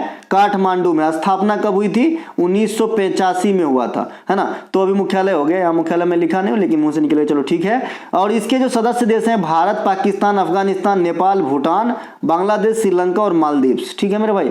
इसके अलावा आसियान में सदस्य देशों की संख्या कितनी हो गई है? 11। पिछले साल 2022 में टिमोर लेस्टे, जिसकी राजधानी आपका दिल्ली है, कहाँ है? दिल्ली, तो इन्हीं को जो है जगह दिया गया था। तो इस प्रकार 10 से बढ़कर 11 हो गया आसियान में। आसियान कौन से देश है? ये वाली पोर्शन का देश है भारत के मतलब मैप के रिगार्ड में अगर आप देखेंगे तो, है ना, ये जो है। इसके अलावा G20 में सबसे नवीन देश कौन है? तो अफ्रीकन यूनियन जम्मे 2023 में जो है इसे दिल्ली में बैठक के दौरान एंट्री दिया गया था और इस अफ्रीकी यूनियन में 55 देश शामिल है। इस बात को कहीं पे लिख के नोट करें, ठीक है, ये आपके एग्जाम में आएंगे। इनके अलावा क्वाड में कौन कौन से सदस्य देश हैं? तो भारत, ऑस्ट्रेलिया, जापान और अमेरिका। इनके अलावा ब्रिक्स, ये जो है 5 देशों का ग्रुप है और ब्रिक्स में अभी हाल में ही आवेदन कौन दिया है सदस्यता हेतु? तो कहिएगा अपना पाकिस्तान। ठीक है भाई, पाकू इसका नाम है ना। तो ये दिए हैं, है ना। तो ब्रिक्स के जो है ब्राजील, चीन, साउथ अफ्रीका, है ना, भारत और रूसिया नाम से ही एगो वर्ड ले लिया है। 2023 की बैठक दक्षिण अफ्रीका में हुआ था। अगला बैठक जो है ब्राजील में होना चाहिए, लेकिन ब्राजील में किसी कारणवश नहीं होगी, रसिया में होगी 24 के अंदर। ठीक है। ब्रिक्स का जो बैंक है इसे NDB न्यू डेवलपमेंट बैंक कहा जाता है। इसकी मुख्यालय संघाई चाइना में है और वर्तमान अध्यक्ष डिल्मा रोसेफ है। 69वां राष्ट्रीय फिल्म पुरस्कार 2023 में सर्वश्रेष्ठ हिंदी फिल्म का अवार्ड किसे दिया गया है? खाली सर्वश्रेष्ठ फीचर फिल्म कहेगा तो बात बिगड़ जाएगी, हिंदी फिल्म कहेगा तो भी बात अलग हो जाएगी। तो हिंदी फिल्म के लिए सरदार उधम को दिया गया है। वहीं 69वां राष्ट्रीय फिल्म पुरस्कार 2023 में सर्वश्रेष्ठ फीचर फिल्म का अवार्ड रॉकेटरी को दिया गया है, जो R माधवन ने निर्देशन किया है। R माधवन आप समझ रहे हो ना, फरहान। इनके अलावा 69वें राष्ट्रीय फिल्म पुरस्कार 2023 में सर्वश्रेष्ठ अभिनेता अल्लू अर्जुन, पुष्पा झुकेगा नहीं वाला, और उसके आगे क्या बोलते हैं, है ना। तो ये जो है आपका अल्लू अर्जुन को मिला है 69वें राष्ट्रीय फिल्म 2023 में सर्वश्रेष्ठ अभिनेता का पुरस्कार। तथा अभिनेत्री में आलिया को मिला है, आलिया रणवीर की जो है वाइफ है ना। और ये गंगूबाई हंगल के लिए इन्हें दिया गया है। हालांकि कीर्ति सेनन को भी दिया गया है संयुक्त रूप से 69वें फिल्म जो है अवार्ड में, महिला में मतलब एक्ट्रेस में आलिया भट्ट को और कीर्ति सेनन को दिया गया है। कीर्ति सेनन को भी दिया गया, उनको भी दिया गया। इनके अलावा कमरे के तापमान पर द्रव अवस्था में पाए जाने वाली अधातु, तो अधातु में एकमात्र ब्रोमीन है, और कमरे के तापमान पे लिक्विड फॉर्म में पाए जाने वाला मेटल पारा और गैलियम है। तो इन्हें भी ध्यान रखेंगे, पूछा जाता है ना। इनके अलावा सोडियम को किसमें डुबा कर रखा जाता है? तो बताइएगा किरोसिन में डुबा कर रखा जाता है, क्योंकि हवा के संपर्क में आने से जल जाती है ना। पानी पर भी फेंकेंगे तो जलेगा। फास्फोरस को जल में डुबा कर रखा जाता है। अम्लराज या एक्वा रेजिया जो HNO3 और HCl के संयोग से बनता है, नाइट्रिक अम्ल और, है ना, हाइड्रोक्लोरिक अम्ल के मिलने से बनता है। इसमें आपका जो है गोल्ड घुलता है, बाद बाकी दुनिया के किसी भी एसिड में स्वर्ण नहीं घुलता, इसीलिए महंगा है। ग्रेफाइट एकमात्र ऐसा अधातु है ना, नन मेटल है, जो विद्युत का सुचालक होता है। ध्यान रखिएगा, ये नन मेटल होता है। इनके अलावा जो बच्चे ग्रेफाइट नहीं देखें अपना पेंसिल देख ले। निम्नलिखित में से कौन सा तूफान बंगाल की खाड़ी में नहीं आई थी, ऐसा आपसे पूछ रहा है। ऑप्शन है मोचा, हमून, सितरंग, बिपरजॉय। इन चारों को देखते हुए जो बिपरजॉय है ये आपका आया था जी कहाँ पे, अरब सागर में। बाद में की मोचा, हमून, सितरंग ये सब आए थे आपका बंगाल की खाड़ी में। अच्छा, बंगाल की खाड़ी और अरब सागर किसके पार्ट होंगे, कौन से महासागर का? देखिए जो बच्चे पुराने हैं वो तो मास्टर हो चुके हैं अब तो, लेकिन जो नए हैं जरा सोचिएगा, है ना। मोचा नामक तूफान से सर्वाधिक प्रभावित म्यांमार, जो बंगाल की खाड़ी में आई प्रमुख तूफान है। इसमें भारतीय स्टेट बंगाल और उड़ीसा को भी प्रभावित होना पड़ा है ना। इस तूफान का नामकरण जो है यमन देश ने किया था। इनके अलावा किसका, मोचा का। और मोचा के लिए जो है ऑपरेशन करुणा भी चलाया था भारत सरकार ने, जो म्यांमार को एक राहत कार्यक्रम फैसिलिटी मुहैया कराया भारत सरकार की तरफ से। इसके अलावा हामून नामक तूफान ये बंगाल की खाड़ी में ही आई थी। इस तूफान का नामकरण कौन किया भैया, ईरान ने। बिपरजॉय नामक तूफान कहां पे, अरब सागर में आया था। उस तूफान ने गुजरात, महाराष्ट्र, साथ ही साथ राजस्थान में भी बहुत तूफान के कारण तो डायरेक्टली नहीं कह सकते, लेकिन उस समय वहां भी वर्षा तूफान काफी आया था, मतलब आंधी वगैरह राजस्थान में भी आया था। ठीक है, तो ध्यान रखेंगे। और ये आपका जो है नामकरण जो है बिपरजॉय, ये बांग्लादेश जो है इनका नाम दिया है। इनके अलावा बंगाल की खाड़ी में आने वाली प्रमुख तूफानों में गुलाब, असनी इत्यादि भी प्रमुख है। काल बैसाखी की घटना कहां होते हैं, पश्चिम बंगाल और उड़ीसा इत्यादि के क्षेत्र में होता है, झारखंड इत्यादि के क्षेत्र में। यह क्या होता है, प्रे मानसून, एक चक्रवाती जो है थंडर के साथ वर्षा होती है जो दुखदाई होता है, ये जो है अच्छा नहीं है। इसके अलावा कॉफी सावर तथा अम्ल वर्षा ये साउथ के स्टेट में आते हैं जहां पे फसलों के लिए अच्छा माना जाता है, तो ये जो है सुखदाई है, ये भी प्री मानसून वर्षा है। इसके अलावा चक्रवात में केंद्र का दाब कैसा रहेगा, तो अल्प रहेगा, प्रति चक्रवात में उच्च रहता है। चक्रवात खतरनाक की प्रति चक्रवात, तो कहिएगा चक्रवात खतरनाक होता है हमारे जानमाल के लिए, बाद में की प्रति चक्रवात में जानमाल की हानि नहीं होती है, क्योंकि जल जो है बाहर के बजाय अंदर जाता है। इनके अलावा भारत की सबसे तेज ट्रेन 18 या वंदे भारत एक्सप्रेस है ना, कि पहली महिला ड्राइवर कौन बनी है, ऐसे क्वेश्चन काफी मैं देखा हूं प्रीवियस ईयर में, है ना। तो ये है जी आपका सुरेखा यादव, है ना, सुरेखा यादव, है ना। भारत में वंदे भारत एक्सप्रेस को जो है किसके द्वारा बनाया गया है, ये आपकी उत्तर प्रदेश पुलिस 2019 में पूछा भी गया था। तो इंटीग्रल कोच फैक्ट्री चेन्नई के द्वारा, ICF के द्वारा, आगे में लिखा भी रहता है इंटीग्रल कोच फैक्ट्री, है ना। इनके अलावा भारत वंदे भारत एक्सप्रेस कब चलाया था, तो 2019 में। कौन दो स्टेशनों के बीच, तो दिल्ली से और बनारस, ठीक है। दूसरा चला था कटरा में 2019 में, ठीक है। तो ये बात भी आपको ध्यान रखना है। इनके अलावा उत्तर प्रदेश के प्रमुख योजनाओं में बाल श्रमिक विद्या योजना का प्रमुख, इस योजना में बच्चों की उम्र सीमा क्या रखी गई है, तो बाल श्रमिक विद्या योजना एक प्रमुख योजना है जो उत्तर प्रदेश में चलती है। इसमें बालिका और जो बालिका कहिए या फिर बालक के जो बच्चा है ओवरऑल, तो वो जो है इसकी उम्र का जो मतलब स्लैब रखा गया है 8 से 18 वर्ष रखा गया है। अब इस योजना में क्या होता है कि जो बच्चे अनाथ हो गए किसी कारण से, खास करके जो अनाथ होने का जो बात ही उठा इंडिया में, कोरोना के चलते उठा, इंडिया ही नहीं विश्व के मैक्सिमम कंट्री में, ठीक है। तो जो अनाथ बच्चे हैं उनको जो है स्कूली शिक्षा प्रदान करी जाएगी। इसके लिए इसकी उम्र होना चाहिए 8 से 18, है ना। और इस योजना के तहत उत्तर प्रदेश में लाभ दिया जाएगा। उत्तर प्रदेश सरकार के महत्वपूर्ण योजनाओं में पंचामृत योजना, इस योजना में जो गन्ना की खेतीहर है उसमें नए तकनीक का इस्तेमाल किया जाएगा ताकि पैदावार अच्छा हो सके। उत्तर प्रदेश में अन्य प्रमुख योजनाओं में नंद बाबा दुग्ध मिशन योजना, इसका प्रमुख लक्ष्य क्या है कि दूध के उत्पादन को बढ़ाना, या फिर दूसरे एंगल से देखें तो जो किसान है, जो आपका जो पशुपालक है, उनको जो है उनके दूध की सही कीमत मिल जाए, ये भी एक उद्देश्य है। मातृभूमि योजना, इसके तहत जो भी आपका डेवलपमेंट वाली वर्क होगा उसमें 50% की जो लागत है सरकार वहन करेगी। ये कहां की स्कीम है, उत्तर प्रदेश की। भारतीय वन सर्वेक्षण रिपोर्ट 2021 के अनुसार निम्नलिखित में से किस राज्य में सर्वाधिक वन प्रतिशत है। इस क्वेश्चन को ऐसे नोट करें, वो प्रतिशत वाला अलग होगा, है ना, और एक वो ओवरऑल वाला वन अलग होगा, ठीक है मेरे भाई, है ना। और आई होप आप ये समझ रहे हैं कि 10 में से अगर 5 है तो ये 50% रिजल्ट लाया। अब 20 में से अगर मान लीजिए कि 8 है तो भी 50% नहीं हुआ, ये तो 40% ही हुआ, है ना। तो इन दोनों में से परसेंटेज के हिसाब से कौन बड़ा, तो पहला वाला बड़ा, 5 होते हुए भी बड़ा, ऐसा समझाना चाह रहा हूं। तो ऑप्शन में है आपका नागालैंड, मध्य प्रदेश, मिजोरम, मेघालय। तो इन सबों में जो सबसे ज्यादा वन प्रतिशत है ये आपका मिजोरम का है। किसका है भाई? मिजोरम का है। तो ऑप्शन नंबर सी यहाँ पे राइट आंसर हो जाएगा।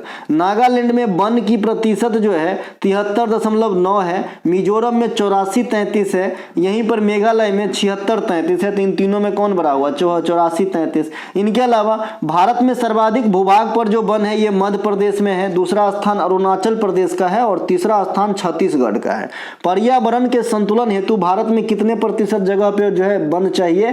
33%। और अभी कितने प्रतिशत पे है? तो 24.62% पे वन है। ठीक है मेरे भाई।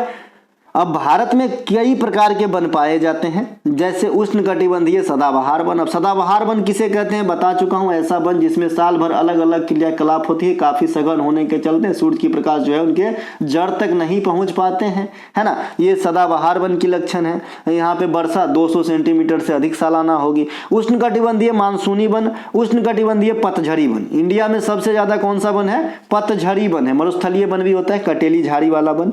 इसके अलावा सुंदरी का वृक्ष किस वन की उपज है? तो मैनग्रोव वन की। अब मैनग्रोव वन क्या होता है? दलदली वाली वन होती है। भारत में मैनग्रोव का सबसे बड़ा उदाहरण सुंदरबन डेल्टा। सुंदरबन डेल्टा कहाँ है? इसे गंगा ब्रह्मपुत्र डेल्टा भी कहते हैं। ये पश्चिम बंगाल और बांग्लादेश तक फैला हुआ है। मैनग्रोव वन को और क्या कहते हैं भैया? ज्वारीय वन कहते हैं। और यह एक किस प्रकार का वन होता है? दलदल वाला वन होता है ना। इसमें जो है अधिकांश पौधा का जो जड़ होता है पानी में डूबा हुआ होता है, जो खारे पानी की होती है जनरली। ठीक है। इसके अलावा सुंदरी का वृक्ष बता ही दिए थे। और इसी जो सुंदरबन डेल्टा है ना, यहाँ पे आपको रॉयल बंगाल टाइगर भी देखने को मिलेगा, है ना, ध्यान रखेंगे। इनके अलावा मिष्टी योजना को इंट्रोड्यूस कराया गया था इसी जो है आपका बजट में। तो ये भी जो है मैनग्रोव के वन को बढ़ाने से ही संबंधित है, ध्यान रखिएगा। इनके अलावा असम में कौन सा त्योहार फसल कटाई पर गांव के कल्याण और समृद्धि के लिए मनाया जाता है? तो रोंगकर। रोंगकर एक त्योहार का नाम है जो असम में मनाया जाता है फसलों के, है ना, गांव समृद्ध होने के लिए फसलों कटाई के अवसर पे। असम में मनाए जाने वाले प्रमुख त्योहारों में सबसे विशेष स्थान बिहू का है। बिहू साल में 3 बार होता है। मकर संक्रांति अभी आने वाला है 14 या 15 तारीख को, 2 दिन होती है जनरली। तो ये जो है माघ महीने में अभी, यानी माघ महीना अभी चल रहा है मेरे ख्याल में। माघ में बहुत ठंडा लगता है, आप ठंडा से अनुमान लगा सकते हैं। जो यूपी बिहार में रहते हैं, यहाँ तो मैं महाराष्ट्र में बिल्कुल ठंडा को फील नहीं कर पा रहा हूँ। ये भी एक मेरी मजबूरी है जो मैं ठंडा को भी नहीं फील कर पा रहा हूँ, क्योंकि भैया पेट के चलते घर से बाहर तो रहना ही पड़ता, आप सभी जानते हो भाई, है ना। तो जनवरी में मनाए जाने वाली बिहू को हम भोगाली बिहू कहते हैं। अप्रैल महीना में जो नववर्ष के समय बिहू मनाया जाता है इसे रंगोली बिहू कहा जाता है। वहीं अक्टूबर महीना में जो बिहू मनाया जाता है उसे कटी बिहू कहा जाता है। और कटी बिहू से एक क्वेश्चन आपके एग्जाम में सीजीएल ने पूछा है कि कटी बिहू में किस वृक्ष के नीचे या पौधे के नीचे दीप जलाकर जो है सेलिब्रेट किया जाता है? तो आप बताओगे तुलसी पेड़ के नीचे। देखिए तुलसी पेड़ के नीचे दीप जलाना हिंदू धर्म में एक परंपरा भी है और इस व्रत का जो है यानी इस त्योहार कटी बिहू का एक फेमस रिवाज है। तो ये बात भी ध्यान रखेंगे। इनके अलावा असम के अन्य प्रमुख त्योहारों में माजुली फेस्टिवल भी प्रसिद्ध है, अंबुबाची मेला भी प्रसिद्ध है। ठीक है भाई। माजुली दुनिया की सबसे बड़ी नदी द्वीप है माजुली, जो कहां पे है? ब्रह्मपुत्र नदी में असम राज्य के अंतर्गत स्थित है। ब्रह्मपुत्र नदी का उद्गम तिब्बत के मानसरोवर से होती है, जहां इसे स्थानीय भाषा में सांगपो कहते हैं। जब ब्रह्मपुत्र नदी भारतीय विभाग क्षेत्र अरुणाचल प्रदेश में एंट्री मारता है तब इसका नाम बदलकर हो जाता है भैया देहांग, है ना। ब्रह्मपुत्र नदी जो है चेमाड्यूंग ग्लेशियर से निकलती है, यही तिब्बत से। ब्रह्मपुत्र नदी को असम का शोक भी कहा जाता है। ठीक है। तो ये सब थोड़ा बहुत ध्यान रखेंगे। बराक, है ना, बराक, सुबनसिरी, लोहित, मानस, है ना, तीस्ता, ये सब जो है इनके क्या हो जाएंगे? सहायक नदियों में से हो जाएंगे। ठीक है मेरे भाई। अगला प्रश्न है कि उपराष्ट्रपति को पद से हटाने के लिए, है ना, प्रस्ताव संसद के किस सभा में प्रस्तुत किया जा सकता है? तो केवल राज्यसभा में। अगर आप वाइस प्रेसिडेंट को हटाने की बात कर रहे हैं तो इसके खिलाफ जो कार्रवाई शुरू करेंगे वो सिर्फ राज्यसभा में किया जा सकता है, न कि लोकसभा में। उसी प्रकार से जो धन विधेयक है इसके बारे में विशेषाधिकार किस सभा को प्राप्त है? तो लोकसभा को प्राप्त है। ठीक है मेरे भाई। सभा की भंग या समापन या फिर स्थगन किसकी हो सकती है? तो लोकसभा का, राज्यसभा का विघटन कभी भी नहीं होता है। विघटन, हाँ स्थगन हो सकता है लेकिन विघटन नहीं। विघटन राज्यसभा का कभी नहीं होगा क्योंकि अस्थायी परमानेंट होता है। भारतीय संविधान के अनुच्छेद 63 में उपराष्ट्रपति के पद के बारे में बताया गया है। उपराष्ट्रपति राज्यसभा के पदेन सभापति होते हैं। वर्तमान में जगदीप धनखड़ साहब देश के 14वें उपराष्ट्रपति हैं। 2 बार उपराष्ट्रपति के तौर पे कार्य करने का रिकॉर्ड हामिद अंसारी साहब के नाम भी थे। ठीक है भाई। इसके अलावा उपराष्ट्रपति के चुनाव में संसद के सभी सदस्य भाग लेते हैं, अर्थात उपराष्ट्रपति की नियुक्ति नहीं की जाती है। यहाँ पे स्टार लगाया है। एक क्वेश्चन आपसे पूछा जाता है कि निम्नलिखित में से राष्ट्रपति के द्वारा किस अधिकारी की नियुक्ति नहीं की जाती है। उनमें एक ऑप्शन उपराष्ट्रपति भी होते हैं और एक ऑप्शन अगर मतलब एक तो उपराष्ट्रपति आंसर हो गया, एक आंसर लोकसभा का अध्यक्ष भी हो सकता है क्योंकि उसको चुना जाता है उनके ही सदस्य के द्वारा। इनके अलावा राष्ट्रपति के चुनाव में लोकसभा, राज्यसभा है ना तथा राज्य के विधानसभा तथा दिल्ली और पुदुचेरी जिनके अपने विधानसभा है उनके भी निर्वाचित सदस्य भाग लेते हैं। यानी जितने भी आपने यहाँ पे संस्था देखा, लोकसभा, राज्यसभा, राज्य के विधानसभा, दिल्ली और पुदुचेरी की विधानसभा, सभी के निर्वाचित सदस्य ही भाग लेते हैं, मनोनीत वाले भाग नहीं लेते हैं प्रेसिडेंट के इलेक्शन में। जबकि उपराष्ट्रपति के चुनाव में संसद के सभी सदस्य भाग लेते हैं। यहां मैं नहीं लिख पाया, मैं जोड़ दूंगा। इनके अलावा राष्ट्रपति पर महाभियोग की प्रक्रिया संसद के आप किसी भी सदन में उठा सकते हैं, चाहे तो लोकसभा चाहे तो राज्यसभा। ठीक है मेरे भाई, ये कोई फर्क नहीं पड़ता। राष्ट्रपति पर महाभियोग तथा उपराष्ट्रपति का पद, ये दोनों व्यवस्था कहां से लिया गया है तो अमेरिका के संविधान से मौलिक अधिकार भी लिए गए हैं। इनके अलावा उपराष्ट्रपति और राष्ट्रपति इन दोनों के चुनाव कौन करवाते हैं तो निर्वाचन आयोग भारत सरकार। और क्या करवाते हैं, लोकसभा का चुनाव, राज्यसभा का चुनाव और राज्य के विधानसभा का चुनाव ये भी करवाते हैं निर्वाचन आयोग के द्वारा। अभी राजीव कुमार साहब मुख्य निर्वाचन आयुक्त हैं वर्तमान में। ठीक है, तो इनके चुनाव से संबंधित जो भी व्यवधान उत्पन्न होगा, कोई भी मान लीजिए किसी प्रकार का जो है आपका तनाव उत्पन्न हो गया तो उस तनाव को कहां सुलझाया जाएगा तो सिर्फ सर्वोच्च न्यायालय में, क्योंकि इससे नीचे अगर सुलझाएंगे तो इन महानुभाव के पोस्टों की जो है गरिमा है उनकी हास हो जाएगी, क्योंकि सबसे बड़े जो देश के नागरिक हैं उनका आप जो है सत्र न्यायालय में सुनवाई कर रहे हैं, है ना। तो आम नागरिक और इनमें जो है थोड़ा सा ये देखा जाता है, इसीलिए इनकी फैसला की सुनवाई जो होगा सिर्फ जो है सर्वोच्च न्यायालय में ही होगा। उपराष्ट्रपति और राष्ट्रपति दोनों की उम्र सीमा कितने हैं, 35 वर्ष है। और यहां पे एक इंपोर्टेंसी वाली बात है कि जहां राष्ट्रपति की योग्यता में लोकसभा के सदस्य बनने हेतु योग्यता रखना अनिवार्य होता है। आपसे पूछता है कि राष्ट्रपति किस सदन के जो है नेता होते हैं, तो आप किसी भी सदन में वो रह नहीं सकते, ठीक है, लेकिन योग्यता उनको कैसा रखना होगा, तब आहारता को पूरा करेगा तो लोकसभा में चुने जाने हेतु योग्यता तो हो, है ना। इसी प्रकार से उपराष्ट्रपति कौन सिलेक्ट हो सकते हैं, जिनकी योग्यता राज्यसभा के सदस्य बनने योग्य हो। ठीक है मेरे भाई, ध्यान रखिएगा। इनके अलावा भारत में चावल की खेती के अंतर्गत सर्वाधिक क्षेत्र किस राज्य में पाया जाता है तो उत्तर प्रदेश में। उत्तर प्रदेश में सबसे अधिक जो है चावल की क्षेत्र में चावल की खेती की जाती है, लेकिन सबसे अधिक चावल की पैदावार पश्चिम बंगाल में होती है। ठीक है, भारत सरकार के मुख्य खाद्यान्न फसलों में सबसे अधिक उपज चावल की होती है। चावल सबसे ज्यादा उपजाया जाता है इंडिया के अंदर। राष्ट्रीय चावल संस्थान कटक में है और इंटरनेशनल स्तर पे कल मैंने पूछा भी था। और एक हमारा जो है सबसे फेवरेट बच्चा रवि नाम है उनका, रवि, एक ईश्वर भी था लेकिन बहुत दिन से अभी नहीं आ रहा है, और एक हमारा ऋतु है। ये लोग को क्वेश्चन पूछता हूँ जरूर जवाब देता और देना चाहिए। इससे हमें एक मोटिवेट मिलता है कि बच्चे जो है हमारे बातों को सुनते हैं तो वही बात बोलो जो उनको डायरेक्ट जो है फायदा करे। ठीक है मेरे भाई, तो ये रवि है, आगे तो नहीं याद है ना, रवि ही नाम है ना। तो ये जो है कल जवाब भी दिए थे, फिलीपींस में इंटरनेशनल चावल का मुख्यालय। इनके अलावा एडीबी से मैंने उसको क्वेश्चन को रिलेट किया था कि जो एशियाई डेवलपमेंट बैंक है उसका मुख्यालय भी फिलीपींस मनीला में है ना भाई। चावल खरीफ फसल का उदाहरण है। धान की खेती में जो है मीथेन गैस की उपलब्धता होती है क्योंकि पानी जमा होता है उस खेती में, पानी ज्यादा चाहिए धान को।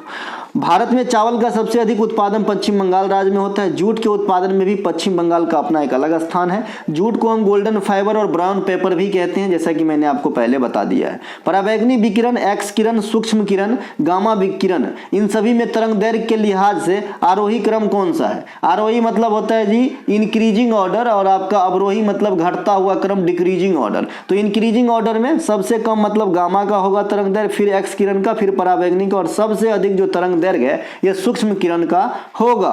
ठीक है मेरे भाई। इसके अलावा उपरोक्त दिए गए, बच्चे क्या समझते हैं पता है कि एक वाला क्वेश्चन रेलवे के एसपीडी से याद कर लिया है कि गामा किरण की भेदन क्षमता सबसे अधिक। अब तरंग दैर्घ्य पूछे, प्रकीर्णन पूछे, है ना, भेदन पूछे, हमें कोई मतलब नहीं, सीधे गामा देखा आंसर मार दिया। घर पे आके मिला है तो नंबर अपना जो है हवा में चले गए, तो ऐसा नहीं करना है ना। उपयुक्त दिए गए सभी जो किरण है उनमें से सबसे अधिक भेदन क्षमता गामा की होती है। रेडियो सक्रियता के दौरान उत्सर्जित होने वाले अल्फा बीटा गामा में अल्फा पर जो है प्लस चार्ज होता है, बीटा पर निगेटिव और गामा पे कोई भी आवेश नहीं होता है। परावैंगिक किरणों की खोजकर्ता भी पूछे जाते हैं जोहान्स रिटर, एक्स किरण की खोजकर्ता भी पूछे जाते हैं विलियम रोएंटजन। ठीक है, जो एक्सरे की मशीन है एक्स किरण पे ही तो काज करता है मेरे भाई, है ना, कि आपका शरीर के इंटरनल चीज का इमेज जो है एक, है ना, इस पे फिल्म पे उतार देता है। परावैंगिक किरणों से हमारी रक्षा कौन कर रहे हैं? ओजोन परत कर रहे हैं। ओजोन परत किस लेयर में है? समताप मंडल में। किस लेयर में भाई? समताप मंडल में। ओजोन वाला संरक्षण दिवस 16 सितंबर को कौन सा प्रोटोकॉल हुआ था? मॉन्ट्रियल प्रोटोकॉल,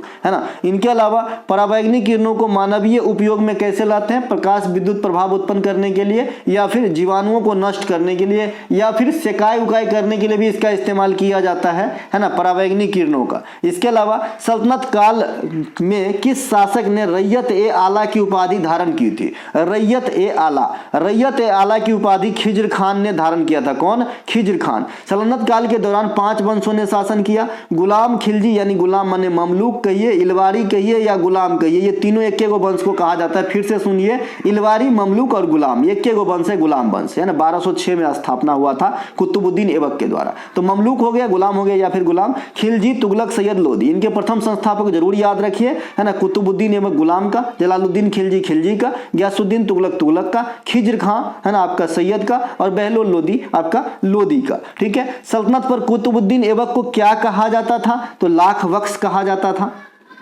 लाखों का दान देने वाला।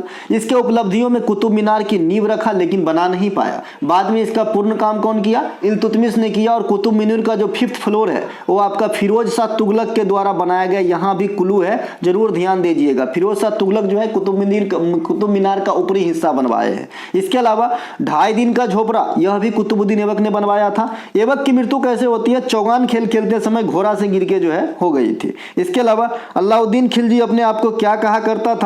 सिकंदर ए सानी, यानी दूसरा सिकंदर, है ना। प्रमुख उपलब्धियां में बाजार नियंत्रण प्रणाली, दक्षिण भारत विजय, सीरी का किला, ये सब कौन बनवाए हैं? अलाउद्दीन खिलजी ने। सल्तनत काल में मोहम्मद बिन तुगलक को जूना खान कहा जाता था। इन्हीं के काल में इब्न बतूता भारत आए थे। मोहम्मद बिन तुगलक अपनी राजधानी परिवर्तन दिल्ली से कहां किए थे? दौलताबाद। सांकेतिक मुद्रा भी चलाए थे मोहम्मद बिन तुगलक। मोहम्मद बिन तुगलक के काल में ही 1336 में विजयनगर साम्राज्य की स्थापना हुई थी। मोहम्मद बिन तुगलक के काल में ही जो है आपका सांकेतिक मुद्रा चलाया गया था। लिखा है क्या? लिखा है। दोआब में कर की वृद्धि भी इसी के समय में हुआ था, हालांकि सफल नहीं हुआ। ये पॉइंट मैंने नहीं लिखा है क्योंकि आज तक एग्जाम में नहीं आया। इसके अलावा सल्तनत कालीन गुलाम वंशीय शासक नसरुद्दीन बलबन की उपलब्धि में आएंगे तो पारसी त्योहार नवरोज का स्टार्ट करवाया था। सीधा और पैगोस भी चलवाया था। अनुसूचित वाणिज्यिक बैंक किसान एवं ग्राहकों को जिस दर पर ऋण देते हैं उसे क्या कहते हैं? मान लीजिए आप आज SBI में जाएंगे और लोन लेते हैं, एजुकेशन लोन या फिर कोई भी फार्मिंग लोन, कुछ भी होम लोन, मॉर्गेज, तो जो भी है आपका, तो आपको जो जिस दर पे देता है तो हम आम भाषा में उसे बैंक दर कह देते हैं। लेकिन आप इकोनॉमिक के टर्म में बात करेंगे इस लफ्ज को तो आधार दर या बेस प्राइस कहेंगे, बेस रेट कहेंगे। ठीक है मेरे भाई। बैंक दर उसी को कहा जाता है जिस पर कमर्शियल बैंक को, न कि किसी आदमी को, कमर्शियल बैंक को RBI जो लोन देता है उसे बैंक दर कहा जाता है स्पेशली। ठीक है। वैसे बोलचाल में हम लोग बोल देते हैं बैंक में जाके दर क्या चल रहा है भाई? 9.8, है ना। मैंने खुद जो है जाने दीजिए अभी। रिजर्व बैंक के द्वारा अनुसूचित बैंकों को जिस दर पर ऋण दिया जाता है उसे बैंक दर कहा जाता है। मुद्रास्फीति के समय रिजर्व बैंक नोट को छापना कम कर देते हैं या थोड़े समय के लिए बंद कर देते हैं, जिससे मुद्रास्फीति कैसे कंट्रोल होता है मैंने आपको पहले ही बता दिया है। रेपो रेट वह रेट होता है जिस पर कमर्शियल बैंक को RBI पैसा देता है ना। रिवर्स रेपो रेट वह रेट होता है जिस दर पर commercial bank reserve bank of India को कम समय के लिए पैसा देता है। रिजर्व बैंक ऑफ इंडिया की स्थापना हिल्टन यंग आयोग के आधार पर 35 में, राष्ट्रीय 1949 में, मुख्यालय बंबई में, वर्तमान अध्यक्ष शक्तिकांत दास। बाद बाकी की इसकी बात हमने ऊपर के किसी प्रश्न में और कर लिया था। इंद्रधनुष का निर्माण, तारों का टिमटिमाना, दोनों में कौन सी प्राकृतिक घटना कॉमन है? तो ये प्रकाश का अपवर्तन। प्रकाश के अपवर्तन के कारण तारा टिमटिमाते हैं, है ना। और इंद्रधनुष का निर्माण में भी प्रकाश के अपवर्तन का अहम रोल है। हालांकि इंद्रधनुष के निर्माण में अपवर्तन के मतलब अलावा और भी कृत्य का रोल है, लेकिन कॉमन रोल पूछा है तो अपवर्तन होगा, है ना। प्रकाश के अपवर्तन के कारण तारा टिमटिमाते हैं, इंद्रधनुष बनते हैं। इंद्रधनुष में कितने कलर होते हैं भैया? 7 कलर होते हैं। सूर्य के प्रकाश में कितने कलर है? 7 कलर है। कलरों को अलग अलग किस विधि से डिवाइड करके देखा गया था? तो प्रकाश के वर्ण विक्षेपण से। प्रकाश के वर्ण विक्षेपण में सबसे ऊपर कौन से कलर? लाल कलर। लाल कलर सबसे ऊपर होने का कारण क्या है? सबसे अधिक तरंग दैर्घ्य जो है लाल किरण का है ना। पूर्ण आंतरिक परावर्तन के कारण क्या क्या होता है? हीरा चमकता है, मृग मरीचिका की घटना घटित होती है, फूटे हुए कांच चमकते हैं। पूर्ण आंतरिक परावर्तन के कारण ऑप्टिकल फाइबर कार्य करता है। ऑप्टिकल फाइबर आप लोग देखे होंगे, OFC केबल वगैरह, ये सब क्या होता है? ये सब टेलीकॉम सेक्टर में यूज किया जाता है ना, जो काफी अच्छे होते हैं, लंबे दूरों तक जो है आराम से बातों को पहुंचाया जाता है। इसके अलावा पूर्ण आंतरिक परावर्तन का उपयोग एंडोस्कोपी मतलब शल्य चिकित्सा वगैरह, है ना, चिकित्सा प्रणाली होती है उसमें भी किया जाता है। किसी ध्वनि की प्रतिध्वनि तब सुनाई देती है, किस घटना होती है? परावर्तन के कारण। और प्रतिध्वनि सुनने के लिए मिनिमम कितनी दूरी होनी चाहिए? 17 मीटर की। इसके अलावा सोनार में डूबे हुए वस्तु का पता लगाया जाता है, किस कारण? परावर्तन के कारण। ये सोनार कौन इस्तेमाल करता है? आपके ऑप्शन है ना, नाविक, मैं यहाँ पे लिख देता हूँ नाविक है। इसके अलावा आपका जौहरी है, जौहरी मतलब जो हीरा के काम करता है, नाविक हो गया, जौहरी हो गया। इसके अलावा मैं एक किसान की बात कर लेता हूँ। यही 3 ऑप्शन है, बताइएगा कि कौन करेगा ये सोनार का इस्तेमाल। कम से कम सोच आपका देखता हूँ कहाँ तक पहुँचता है। इसके अलावा स्टेथोस्कोप परावर्तन के सिद्धांत पे कार्य करता है। स्टेथोस्कोप आप सभी देखे होंगे, डॉक्टर के पास होता है। सतपुरा पर्वत की सबसे ऊंची चोटी कौन से भैया? धूपगढ़ी। सतपुरा पर्वत श्रेणी कहाँ पे है? MP के अंदर है, जो नर्मदा और किस नदी के बीच में है? तो ताप्ती नदी के बीच में है। यह डेक्कन के पठार का ही एक भाग है, जो वर्तमान में ब्लॉक बनकर रह गए हैं। ब्लॉक पर्वत का उदाहरण है। यहाँ पठार की जगह पे पत्थर लिखा है, करेक्ट करके दूंगा, कोई दिक्कत नहीं। इसके अलावा डेक्कन के पठार का फैलाव कितने राज्यों में है? 8 राज्यों में।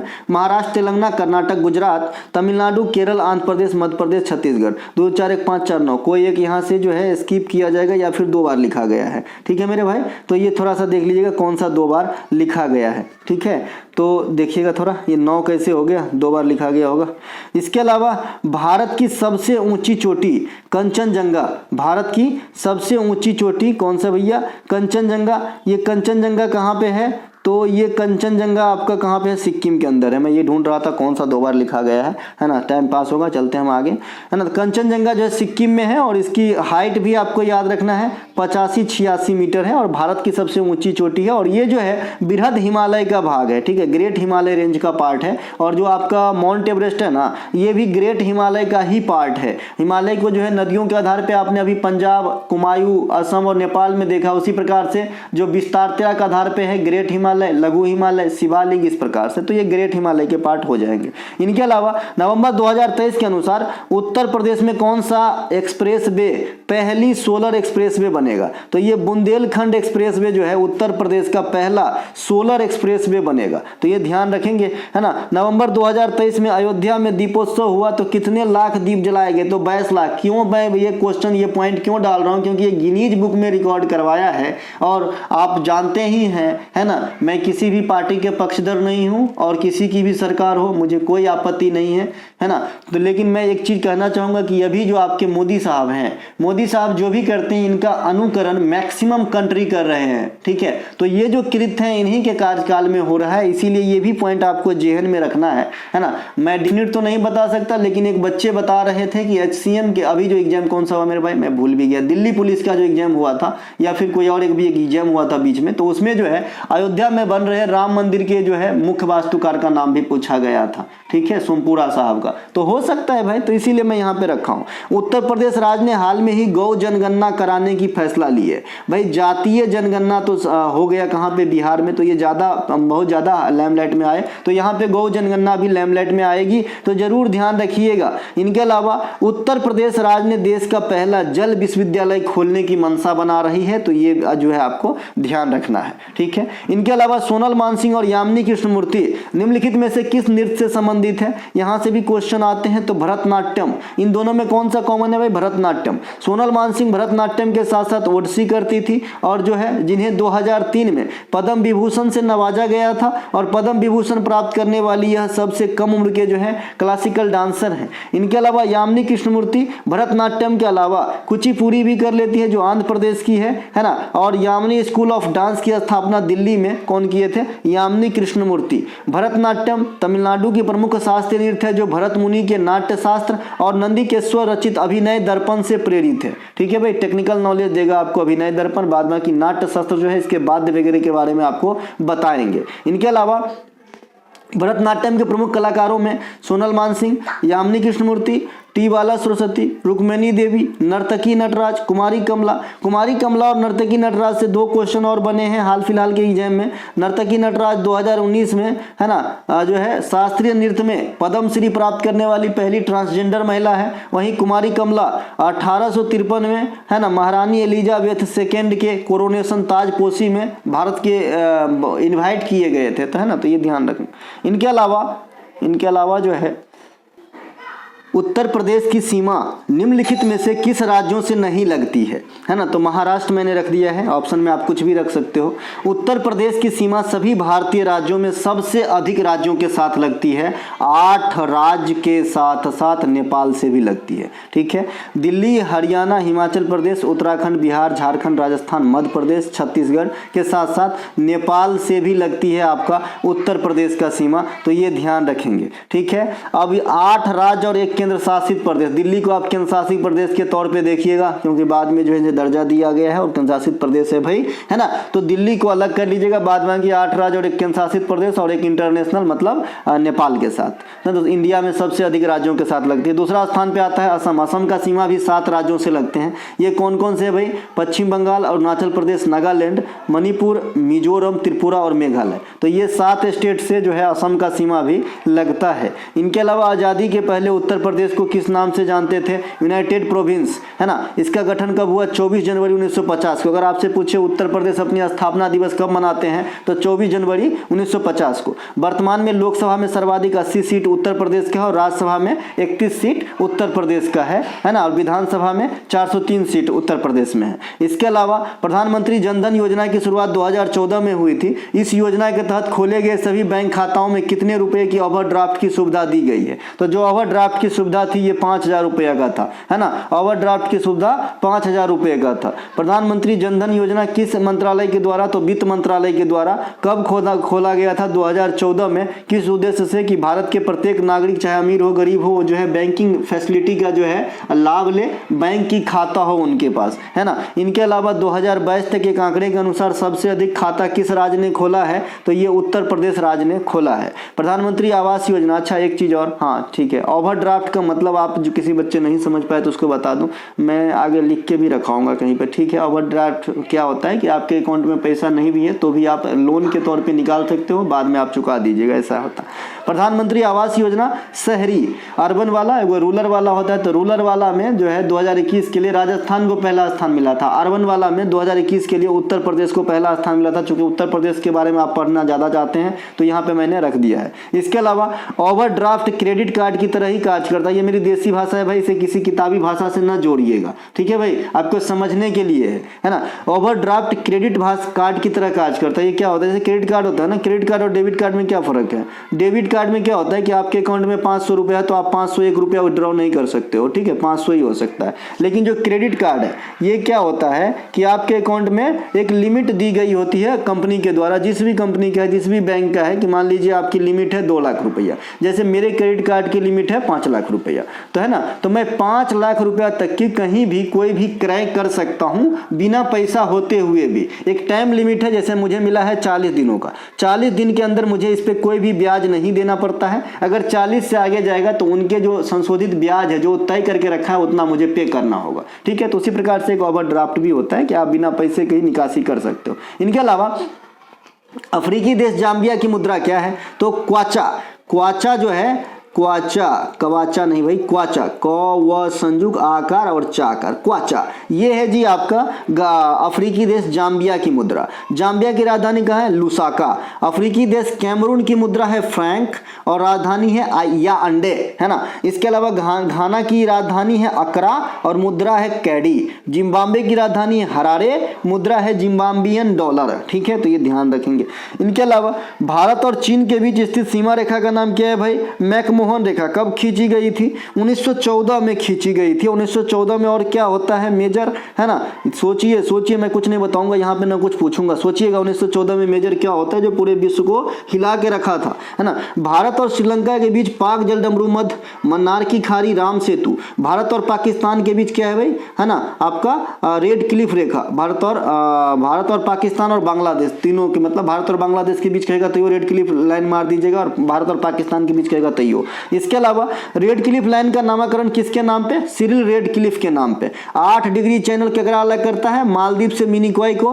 9 डिग्री चैनल मालदीव से लक्षद्वीप को। 10 डिग्री चैनल लिटिल अंडमान से कार निकलवा कर। इसको ये मैंने याद करने के तरीके भी बता दिए थे कि जो 8 डिग्री है इसमें दोनों समान अक्षर से स्टार्ट होगा। मालदीव मिनिकॉय मो से स्टार्ट हो रहा है ना। 10 वाला, है ना, सबसे छोटका को सबसे बड़का, तो लिटिल मतलब होता है छोटा, तो लिटिल अंडमान से कार निकोबार को। और जो आपका 9 डिग्री है इन दोनों में डिफरेंट रहेगा, मालदीव से लक्षद्वीप मो और लॉ से स्टार्ट हो रहा है। तो इस प्रकार से आप याद रख सकते हैं।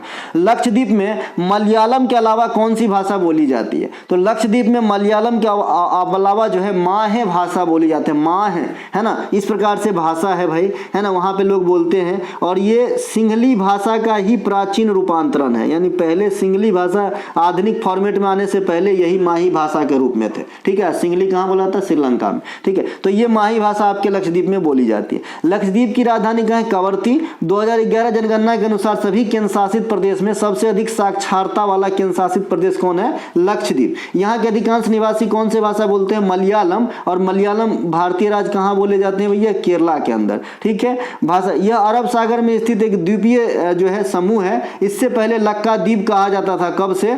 1973 से पहले ये लक्काद्वीप या अमीनी द्वीप के नाम से जानते थे। बाद में इसका नाम जो है केंद्र शासित प्रदेश बना और इसका नाम जो है पूर्ण रूप से लक्षद्वीप रखा गया। कोकबरोक भाषा, है ना, ये त्रिपुरा राज्य में बोली जाती है। कोकबरोक। गालो भाषा ये अरुणाचल प्रदेश में बोली जाती है। इनके अलावा कुदुख भाषा यह झारखंड में आदिवासी समुदाय के द्वारा बोली जाती है।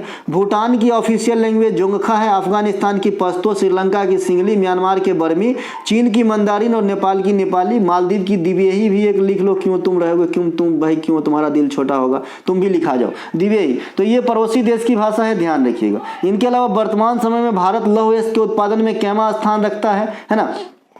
तो वर्तमान में जो भारत है यहाँ लौह अयस्क से ज़्यादा ना स्टील कर दो, है ना, स्टील कर लो तो ज़्यादा बेटर आंसर आएगा। हालांकि लौह अयस्क में भी कोई खराबी नहीं आएगा क्योंकि स्टील जो है थोड़ा सा प्रोसेस होने के बाद होती है, ठीक है। तो स्टील कर लीजिएगा। तो सेकेंड होगा कच्चे स्टील के उत्पादन में। देखिए यहाँ पे सही लिखा गया, कच्चे स्टील के उत्पादन में भारत चीन के बाद दूसरे स्थान पे आ गया है, जापान को पछाड़ के, ठीक है। इनके अलावा भारत में सर्वाधिक लौह उत्खनन केंद्र कहाँ पे? उड़ीसा, छत्तीसगढ़, कर्नाटक, झारखंड। ये आपका ना अवरोही क्रम में है। सबसे अधिक उड़ीसा में उत्खनन हो रहा है वर्तमान में, फिर छत्तीसगढ़ में, फिर कर्नाटक, फिर झारखंड में हो रहा है।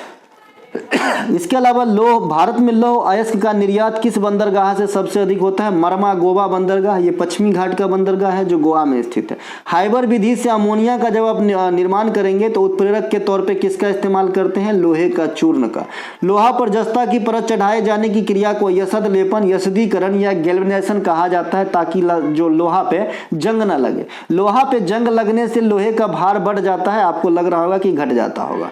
लोहे का निष्कर्षण हेमेटाइट अयस्क से होता है। लोहे का कई अयस्क होते हैं, हेमेटाइट, मैग्नेटाइट, सीडेराइट इत्यादि। उड़ीसा का बादाम पहाड़ी, झारखंड का सिंहभूम, कर्नाटक का कद्रमुख, ये सभी के सभी लौह अयस्क के लिए जाना जाता है। काकोरी रेलगाड़ी लूटपाट की परिकल्पना या कल्पना सबसे पहले किसने किया था? जिनमें एक राम प्रसाद बिस्मिल है, दूसरा कौन थे? ठीक है, तो दूसरा थे जी अशफाक उल्लाह खान। राम प्रसाद बिस्मिल और अशफाक उल्लाह खान ने सबसे पहले इस घटना को अंजाम देने की सोचे। हालांकि इसमें बाद में और भी लोग शामिल हुए थे, जैसा कि आप इस स्लाइड में देखेंगे। यह कब होता है? 9 अगस्त 1925। देखो ना, काकोरी ट्रेन घटना का नाम बदल के अब काकोरी ट्रेन एक्शन कर दिया गया है, क्योंकि इसमें जो है, क्योंकि हमारी देश भावना हेतु, हमारे देश को है ना अच्छे स्थिति में लाने हेतु किया गया उद्देश्य से ये कृत्य था। हालांकि ये काम जो है ठीक नहीं है, लेकिन हमारे देश के लिहाज से ये ठीक काम था, इसीलिए जो है इसका जो है थोड़ा सम्मान देके इनका नाम बदला गया है, काकोरी ट्रेन एक्शन कर दिया गया है। ये 1925 के रात को घटित हुई थी। चंद्रशेखर आजाद, राम प्रसाद बिस्मिल, अशफाक उल्लाह खान, राजेंद्र लहरी, रोशन सिंह इत्यादि जो है इनमें शरीक हुए थे। ठीक है भाई। हिंदुस्तान सोशलिस्ट रिपब्लिक एसोसिएशन बनाने का विचार सर्वप्रथम चंद्रशेखर आजाद के मन में आया है। यहाँ विचार आना और करना दोनों में अलग अलग आदमी हो जाते हैं, इसी प्रकार एक जैसे क्वेश्चन को एक साथ रखेंगे, लेकिन इसी चीज को कि हिंदुस्तान सोशलिस्ट रिपब्लिकन एसोसिएशन का नामकरण किसने किया, तो होगा आंसर भगत सिंह। ठीक है। और पहले विचार किसके मन में आया, तो होगा आंसर चंद्रशेखर आजाद। ठीक है। तो देखिए ये बेसिकली क्या है कि एचआरए का ही बदला हुआ रूप है, हिंदुस्तान रिपब्लिकन एसोसिएशन, है ना। इसी का बदला हुआ नाम है ये हसरा। इसमें सोशलिस्ट शब्द ऐड किया गया था ताकि और भी जोर शोर से इस संस्था को चलाया जा सके। तो 1928 में भगत सिंह और भगत सिंह के द्वारा 1926 में बसाए गए एक सभा था नौजवान सभा। तो इन नौजवान सभा के सदस्यों के सर्वसम्मति से 1928 में फिरोज शाह जो मैदान है, कोटला मैदान दिल्ली में, अब इसका नाम बदल के अरुण जेटली मैदान है, वहीं पे बदल दिया गया था। जनगणना 2011 के अनुसार किस भारतीय राज्य में सबसे अधिक अनुसूचित जाति है यानी एससी का प्रतिशत है? आपके सामने उत्तर प्रदेश। उत्तर प्रदेश में सबसे अधिक जो है अनुसूचित जाति की जो है संख्या है। यहाँ पे आप देख सकते हैं उत्तर प्रदेश में दूसरा स्थान है पश्चिम बंगाल का। सबसे कम अनुसूचित जाति की बात करेंगे तो मिजोरम में होगा, लेकिन अगर सबसे अधिक जो है जनजातीय समुदाय की बात करेंगे तो मध्य प्रदेश होगा। जनजातीय समुदाय मतलब एसटी की बात हो रही तो मध्य प्रदेश में, एससी की बात करेंगे तो उत्तर प्रदेश में। जनगणना 2011 के अनुसार उत्तर प्रदेश सबसे अधिक जो है जनसंख्या भी रखते हैं और सबसे अधिक ग्रामीण जनसंख्या भी रखते हैं। ठीक है। अरुणाचल प्रदेश की पहला ग्रीनफील्ड हवाई अड्डा नवंबर 2022 में किसके द्वारा उद्घाटन किया गया था? मैंने जैसा क्वेश्चन को रियलाइज किया कि 1 से 1.5 साल पहले भी करंट अफेयर का जो है क्वेश्चन आया है आपके इस एग्जाम में, है ना, यानी 1-1.5 साल पहले की भी करंट अफेयर पूछे गए हैं। तो मैं भी यहाँ पे लगभग 1 साल पहले की करंट अफेयर एक रखा हूँ, है ना। तो ये नरेंद्र मोदी साहब किए थे। इनका नाम है जी डोनी पोलो हवाई अड्डा। ये कहाँ पे है? अरुणाचल प्रदेश के अंदर है, और ये अरुणाचल प्रदेश के अंदर पहला ग्रीनफील्ड हवाई अड्डा है, जिसका नाम किसके ऊपर रखा गया है? तो सूर्य और चंद्रमा के ऊपर, है ना, दोनों पोल सूर्य और चंद्रमा के नाम पे रखा गया है। प्रधानमंत्री नरेंद्र मोदी ने पूर्वोत्तर भारत में पहला एम्स, है ना, अप्रैल 2023 में गुवाहाटी में जो है उद्घाटन किए थे। अक्टूबर 2023 में प्रधानमंत्री नरेंद्र मोदी ने देश के पहले रैपिड रेल नमो भारत, है ना, इसका जो है गाजियाबाद स्टेशन से हरी झंडी दिखाकर रवाना किया है। अभी 1 महीना 2 महीना हुआ है। ये क्वेश्चन आपके लिए इंपॉर्टेंट होगा, है ना, क्योंकि ये क्वेश्चन तो मुझे भी याद है कि जो बाघा बॉर्डर पे, है ना, कोई चीज चलाया गया था जब अपना परेड होता है, तो उस समय में कौन से जो है आपका केंद्रीय मंत्री शामिल थे? हरदीप सिंह पुरी साहब शामिल थे, जो आपके सीजीएल ने पूछा था। तो इस प्रकार के जो क्वेश्चन होते हैं जरूर पूछे जाते हैं। प्रधानमंत्री नरेंद्र मोदी ने 2023 में नई संसद भवन की उद्घाटन की, और आपको याद होगा कि एमटीएस की जो इस बार एग्जाम हुई उसके पहले दिन आपसे क्या पूछा गया था कि भावा कैंसर अस्पताल का उद्घाटन किसने किया? जो पंजाब के मोहाली में है, तो भी मोदी साहब ही थे। ठीक है। इसके अलावा सरदार वल्लभ भाई पटेल की प्रतिमा स्टैच्यू ऑफ यूनिटी के वास्तुकार कौन थे? तो Ram Sutar. Statue of unity की हाइट कितनी है? 182 मीटर। सरदार वल्लभ भाई पटेल की खड़ी प्रतिमा है जो नर्मदा नदी के किनारे गुजरात के केवड़िया में स्थित है। गुजरात के केवड़िया का नाम बदलकर एकता नगर कर दिया गया है। इसी कारण 31 अक्टूबर को, है ना, प्रत्येक वर्ष जो है सरदार वल्लभ भाई पटेल के जन्मदिन पर हम राष्ट्रीय एकता दिवस के रूप में सेलिब्रेट करते हैं। नई संसद भवन का वास्तुकार कौन है? बिमल पटेल। अयोध्या में निर्माणित राम मंदिर के वास्तुकार कौन है? चंद्रकांत सोमपुरा। 22 जनवरी को जो है उद्घाटन है। जय श्री राम। इसके अलावा राष्ट्रपति भवन का वास्तुकार कौन है? भाई एडविन लुटियन। तो इन्हें भी ध्यान रखेंगे। किस वैज्ञानिक ने भारत के लिए पहली बार नोबेल पुरस्कार प्राप्त किया था? तो यहाँ वैज्ञानिक की बात हो रही है, सीवी रमन साहब 1930 ईस्वी में,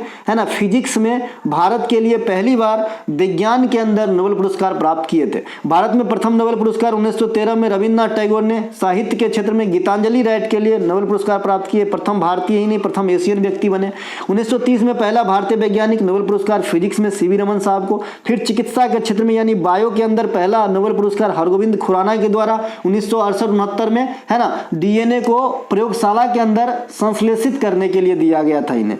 इसके अलावा अर्थशास्त्र के क्षेत्र में प्रथम नोबेल पुरस्कार जो है भारत के लिए अमर्त्य सेन साहब जीते थे और दूसरी बार अर्थशास्त्र में अभिजीत बनर्जी साहब जो है जीते थे 2019 के अंदर। तो ये 2 अर्थशास्त्र में। इसके अलावा जो नोबेल पुरस्कार का और भी इतिहास है, मदर टेरेसा को मिला है भारतीय महिला में, तो उसे भी ध्यान रखेंगे। और अभी लेटेस्ट में है ना कैलाश सत्यार्थी को, अभिजीत बनर्जी को भी भारतीय में मिला है, तो ये सब बात ध्यान रखेंगे। तो दोस्तों ये थे आज के आपका जो है यूपी पुलिस की प्रथम प्रैक्टिस सेट का वीडियो।